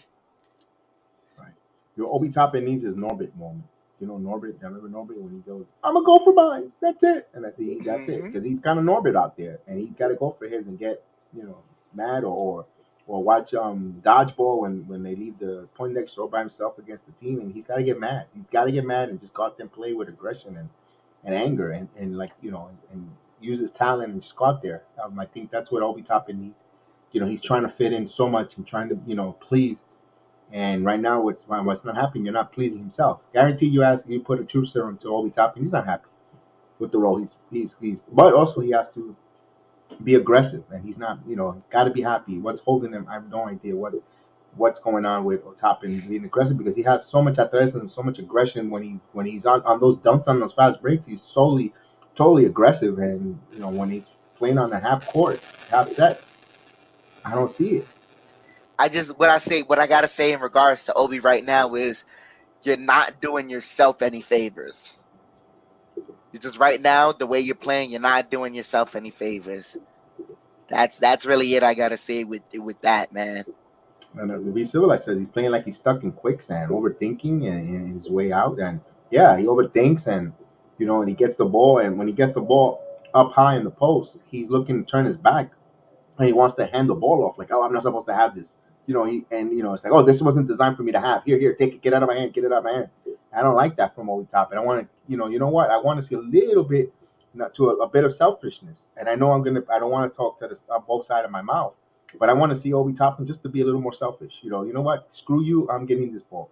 And I know you're not supposed to, because he's going to get buried in the deep bench. But you know what? You're doing the right thing, and you're still getting buried in the deep bench. So I wanted to say, two tears and a bucket, and go for it. Go for yours. That's where I'm at with Obi Toppin. I'm a big fan of him. So, and the crowd wants him. The crowd wants that. I'm not gonna lie, man. The way we want it, man. We want to see Obi playing well. Everyone wants to see Obi playing well. Mr. Wilder will come in. What's up, Mr. Wilder? Hey, how y'all guys doing, man? How y'all guys? All right. Doing good. My wife made a roast, man. You hear me? Oh my God, you hear me? Oh my God, we got Chef Dan who's hungry here, and myself. We haven't had our lunch and our brunch, and I got my dog watching me, man. You know what I'm saying? Look at that. No, life is good. Life is good for you, then. I wish. That's real talk. It's all right, though. It's all right. Good to see y'all guys, though. Great game for the Knicks, though. Yes, indeed. Indeed. What's your assessments and thoughts on that? They came out and played. They came out and played real good that fourth quarter, man. I mean, that was a tremendous fourth quarter. Even though them guys, you thought they was going to make their run, but they didn't make their run. You know what I'm saying? And the Knicks, RJ Barrett played strong. You hear me? Played real good that fourth quarter. Hit big shot after big shot. And you got to give it to Julius Randle this game, guys. I know a lot of people were talking about they wanted to see Julius Randle gone and, want to trade him. You know what I'm saying? But he stepped it up this game right here. He proved all doubters wrong, He proved all doubters wrong this game. Try to get something right, though. Go ahead, guys. Go ahead. Now, in regards to with Julius Randle, it was a great game for him. Just the one thing I can say is we got to look up. Tib has to look back at the tape, and him and Randle, I think the whole team really they have to make an effort. Yeah. Those the second and third quarter really where he got most of his turnovers. He ended the night with 7 turnovers tonight, and that's kind of just being overshadowed by the fact that we won. But you don't do yourself any favors when they're trying to force feed him the ball. So we got to find some way to just in those moments when he wants the ball and they're playing him very, very tough, we got to find some way to get the ball out of his hands a lot quicker. Right. So absolutely right. Though. But you know what though? I believe that who came in, who hit some big shots for him. 28 when he came in off the bench. 28 hit a big 3-pointer for the New York Knicks. I was like I said, I have an opportunity to watch the game. I'm only seeing it on a play-by-play. But that 3-pointer that he had was huge. You know what I'm saying? And uplifted the Knicks. And I believe they might have called a timeout or something like that as he hit that 3-pointer to put the Knicks up even by more. I think somebody wanted to come in. There you go. Mr. G-Man, our first Sarge in the building. Mr. G-Man, salute, my main man. G-Man. What's good? He's out there making the planes reservations right now. Economy coach. Reservations already been made, brother. I'm telling you. I'm telling you what. Think about this. I'm gonna put a picture in your mind. Think about anybody that's ever watched Hard Knocks. When the dude comes in with the clipboard and start knocking on people's door, he's gonna be in a hotel tonight. Somebody gonna knock on his door and they gonna give him a big black trash bag. Put your stuff in the trash bag. I got a plane ticket for you. Come on, let's go. We're gonna put you on the shuttle. You can't even get a limo. We're gonna put you on the shuttle, and you gotta get up out of New York, bro. You gotta go. You gotta ride out. I'm just saying. I'm gonna keep it 100 with you. He gotta go, bro. So who you saying got to go? Tibbs got to go? Yes. You know what? You sound like my brother Bill. You sound like my oldest brother, man. He said the same thing. Bill, a smart man. He's a smart man. I'm telling you. Smart man. My brother said the same thing, bro. I'm gonna tell you guys this, right? I am a believer in things that we see as systematic, right? So when there's something going wrong, I want to dig to the root cause of what the problem is, right? Mm-hmm. So once it could be a mistake, I made a misjudgment or whatever the case may be. Kool-Aid. If you do it twice, yeah, okay. If you do it 3 times, that's a pattern. So then we got a problem. We have a problem. I'm telling you, we got a problem right now. Listen, I'm not here to be a Tibbs basher tonight. Hold on, let me make sure this is off. Hold on, give me a second. Gone. Give me a second. Okay, that's all. All right, so I will say this. I will say that the head coach's job, to me, in my mind, and I've been watching basketball all of, I'm not going to tell you my age, but over half a century, right? I've been watching basketball that long. Hey, don't be ashamed. I'll be 56 next month. I ain't that old. I ain't that old. I ain't that old, there. So don't feel bad. Look, Don't feel bad. I hope to see that age. You know what I'm saying? I hope to get there. You know what I'm saying? Mm-hmm. But I look at it like this. The head coach's job is to make whomever on that roster, put them in the best situation they can be in to be the most successful for the organization. Now, if all of us are on the panel and I'm the second, because look, at the 50, I'm not going to be running up and down that court 4 or 5 times. I'm good for 2. After that, I got my hand to coach. Get me out of the game because I need an oxygen tank and all of that, right? I need all that in my life at that point. But Tibbs has not done a good job at maximizing the talent that's on this team. I don't know, and I understand that in my mind, and it's been said, Tibbs is a win-now coach. So if you are not a win-now culture for Tibbs, he's not going to play you. I told you guys, on that plus-minus for Cam, what I tell you? He ain't going to play. You hit it right. You hit it. I have 15 minutes. Look. You know how I know that's true, though? You got to figure out where he came from. He did the same thing in Chicago, did the same thing in Minnesota. I mean, that's why Butler left. Yeah. The dude is the same way. He don't want to change his style of basketball. He knows the game, but everybody, he's just stuck in his ways of playing. This is where I believe, and I said this on another show the other day, right? I'm sorry, I didn't mean to cut you off, brother. I said this the other day. I'm still trying to decide right now, or I'm looking for someone to tell me what is the direction of this organization right now today. So I hear people saying we're winning the organization. I hear people saying we need to develop the youth. I hear people saying we need to do a combination of both. But this is where I defer from all that. Number one, your front office and your head coach are not on the same page. Right? So that being that's the root cause right there. So before we do anything else, your foundation is not laid. So when you do that, when you make these the 4-season acquisitions or this trade that we made to acquire Cam Reddish, that's not that. What that is, that's glitz and glamour. That's something that's smoke and mirrors. I'm gonna give you this so you take your mind off this over here. That's all that is. I need to see fundamental basketball. There is no way possible that the star of our team should be missing free throws in the clutch moment. I should be confident in giving my star the ball in the last minute or 45 seconds of the game and be confident that he's gonna make these shots. Why am I sitting here, twiddling my thumbs and I'm doing all my superstitious thing? I got my rabbit's foot in my hand. I got, I'm rubbing my Buddha belly. I'm doing all this in hopes that this guy gonna make this free throw. You shouldn't have to do that. Right? Fundamental basketball. Stop turning the ball over. Turnovers kill us, man. But let me ask you this, Charge. I agree with you there, but if these guys are making these mistakes and not hitting the clutch free throws, the genes, and Thibodeau's putting them in that position to succeed, how is it going to be his point? How is it on him? He's putting them he's putting them in the right position. The game plan, execute, hit the free throws, take care of the ball, but they're not taking care of the ball. They're playing sloppy and they're not concentrating on that clutch free throw shooting. How could you blame it on the coach, though? I would tell you exactly why it's the coach's fault. Okay.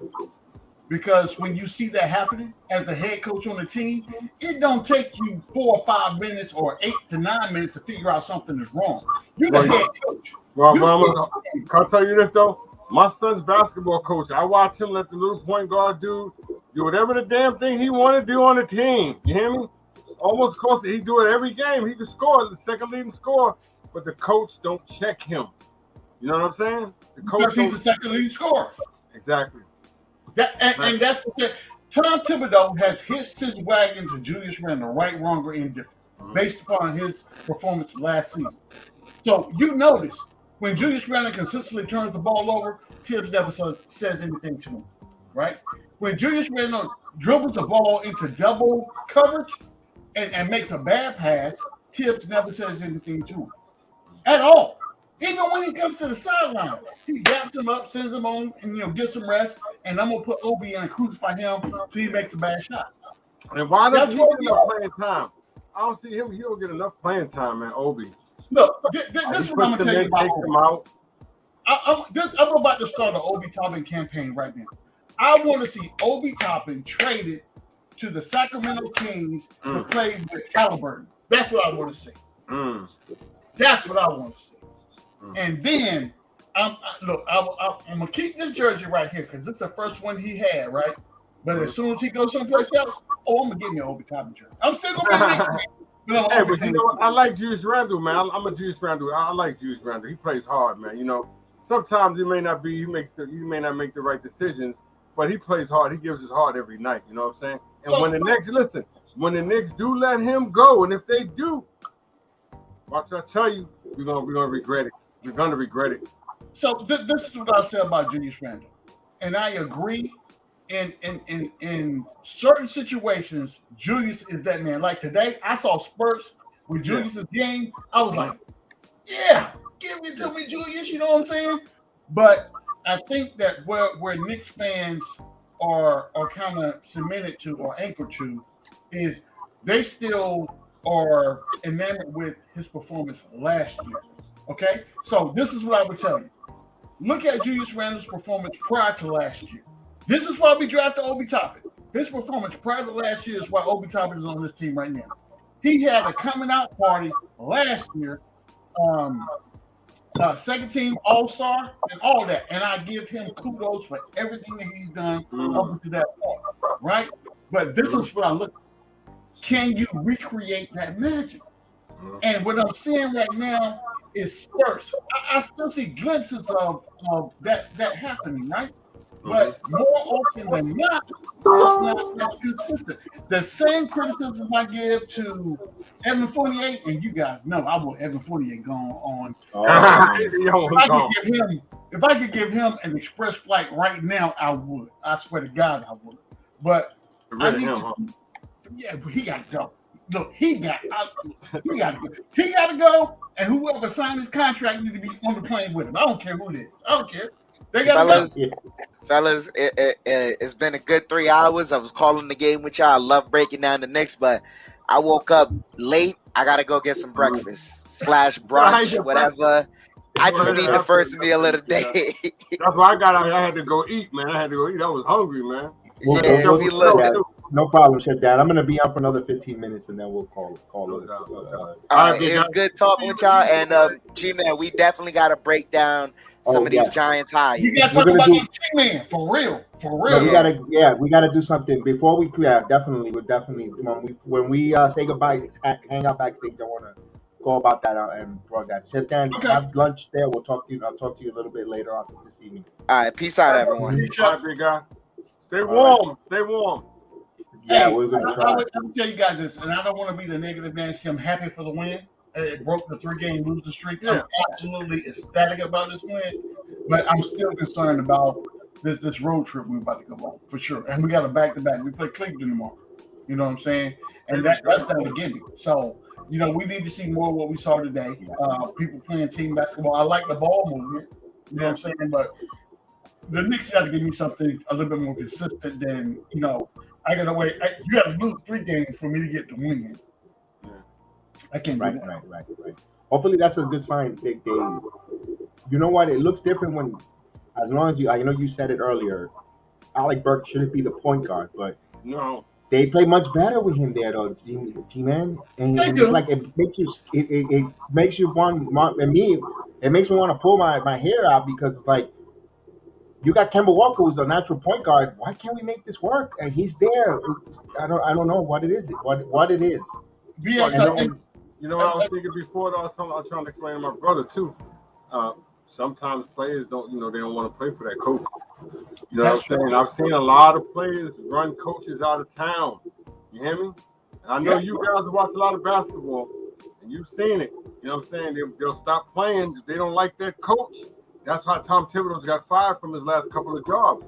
Yeah. Some guys stopped playing for him. I don't think that to a degree because they keep fighting back, and even though they're down, and then that's a shame if you're gonna let someone from the maybe that's what it is. Maybe there's some truth to that, but you're coming from outside into the you're a stranger coming into the team, and you want to change the narrative, and that's why you got guys like Randle pushing back and RJ, and that's probably why that's discord there because they want to follow. They know what Thibodeau brought to the organization last year, and they saw they could win in his system, and they just and they're committed. And then they see someone from like a Fournier, Walker. I'm not putting the but you just came here yesterday and you're already dictating how things should be. No, you need to fall in line, and there's an order, and there's and you know that a house divided never stands. So either they get in the order, or they're not. So I think that's why I think they need to shift Kemba and Fournier because I don't think it's working. It's not working. Yeah, no. I think that that whole signing was a smoke screen, and I think I understand why you go down that path. At the end of the season, last season, based on the playoffs, the consensus was we need to score, right? So you go out and get an Evan Fournier based on his scoring percentage. Yeah. And he hasn't been able to come in and be consistent. Kemba came in. Yeah. We had doubts about how healthy he could be, and we've seen that's come to fruition as well. when you talk about an Alec Burks on the court as a point guard, No. I think the team is okay with Alex at that position because RJ can get his shot off, Julius gonna get his shot off, and there's not going to be any rebuttal because Burks is not going to demand the ball. That's not his game, right? And if Evan can get his shot going, then that's even better. So now, if Evan can score, hence the Boston games where he just go out there and play outside his mind, I think every team we play, let's put a green jersey on them and call them the Celtics, and hopefully we can get that production, reproduced every game. But that gives RJ the latitude to be able to handle the ball more, and Julius can get the ball a little bit more at the same time. And my biggest issue right now is this. I understand the players that we have on this team. Mm-hmm. My problem is this. I believe the team holistically right now is being mismanaged. I'm gonna tell you why, and I'm gonna shut up. I'm gonna tell you this. There is no way possible, and BX mentioned this a little bit ago. If you find yourself in a situation to where you see Mitchell Robinson potentially getting into foul trouble in the first half, and you don't put Jericho Sims in just to give him some yeah, you know what I'm saying? And then after that, it's okay for you to go with Taj. I understand that. Yeah. So you put Taj in, and he's in the same situation as the Mitchell Robinson. So again, if you're not putting Jericho Sims in just to get him some minutes to see where he is, so when Taj Gibson fouls out and Mitchell Robinson fouls out, your answer is, oh, I'm gonna put Alec Burks in. Right then and there, I don't know where James Dolan was when that happened, but I would have been on my cell phone immediately. Get me Tom Thibodeau on the phone right now. He got to go right now. He got to go. I'm just saying. I tell you, he sound like my brother. My brother said the same thing. He needs to go. I'm just done. I'm done with him. My brother, I was like, you gonna cry? Like, I feel like it. You know what I'm saying? He's emotional. But you know what I think could change the Knicks. I ain't talking about this season, but in the future could change the Knicks around. And I posted this the other day, and a lot of people got mad at me for posting it. But I really think the Knicks need a new arena. I'm just saying, guys. Well, that's coming up. That's coming up. That there's talks. There's talks there. I wanted to leave that for a podcast, but I'm glad you brought that up. We'll elaborate that on one Am I psychic? Am I psychic though? Am I psychic, Kev? Am I psychic? Well, no, you brought that good point there because we were waiting. We mentioned I talked that with Chef Dan, and we were waiting for more details. And since you spoke about it, we're going to elaborate on it. The Buffalo Bills are getting a new arena, and they with New York State tax dollars. Since now that they opened up wallets for New York State tax dollars, now the Madison Square Garden group wants a new arena because remember the Islanders got a new arena, the UFBA arena in Belmont, and now the New York Knicks, they're going to be a new Madison Square Garden over by the 11th Avenue LIRR railroad station. And that's going into play. I wanted to read that in, but now that you mentioned that, I had more details. I wanted to get full facts with it to let that out, let that cat out of the bag. They're going to build it. Nothing is in concrete. They're going to vote on it because they want to upper, newer, state-of-the-art arena. And I think it might be time. You might be right. Look, I posted it the other day on the Knicks page, and everybody got so mad at me. How could you say that? How could you? Man, you ain't from New York. I mean, they was going nuts. I'm like, dog, it's time. It's coming. It's coming though. Watch the key situation is going to be the Buffalo Bills stadium and how they do it. If they get their arena, look for the Knicks, the New York Knicks to get it because Dolan wants a new stadium. They're not going to let the Islanders stick around with a new UBS arena. You also saw, with the Barclays Center hosting the events, the basketball, the baseball, the football. The major fights. So they want something new. They want something luster, and look for that to happen down the road with that. So that's going to happen. Once more details come out. Now that gambling is legal in New York, they want to see how much billions of dollars that's going to bring in, and that's going to help them furnish these arenas going forward. Because I personally think not only Buffalo needs, I think it's time to down in Manhattan as well. They need to bring in the Jets. Need to come back into New City. Yeah, it's time for us to come back. Yeah, it's time for both of them to come back. Yeah. So both those teams, the Jets and the Giants, play in the same stadium because they play in New Jersey because the taxes are cheaper. Correct. So if you want to do something to bring income to the city, you got to be tax friendly to these franchises. Yeah. That I mean, these are $billion organizations that we talk about. Yeah. You know what I'm saying? And you thumb your nose out and like, okay, well, New Jersey's laughing all the way to the bank right now. Mm-hmm. I'm just saying. They're gonna pay for years. But guys, I hate to go, but I gotta. No, we're gonna end the stream here. With the final thoughts. This is a food for thoughts. I want a cliffhanger. Was Tom Thibodeau here to develop players or to win now? So we'll leave that for the next time. So you guys think about it. Elaborate questions on that. Tomorrow night at 7:00, the Cavaliers, the Knicks go on the road back-to-back nights against the Cavaliers, and we'll have the call here. We appreciate you guys. I want to thank everybody watching us and watching along with us. G-Man, stick behind there in a moment once we go off the air. And Mr. Wilder, we'll thank you for joining us, and we'll see you on the next time on the Return to the Knicks podcast. We appreciate you. I appreciate you.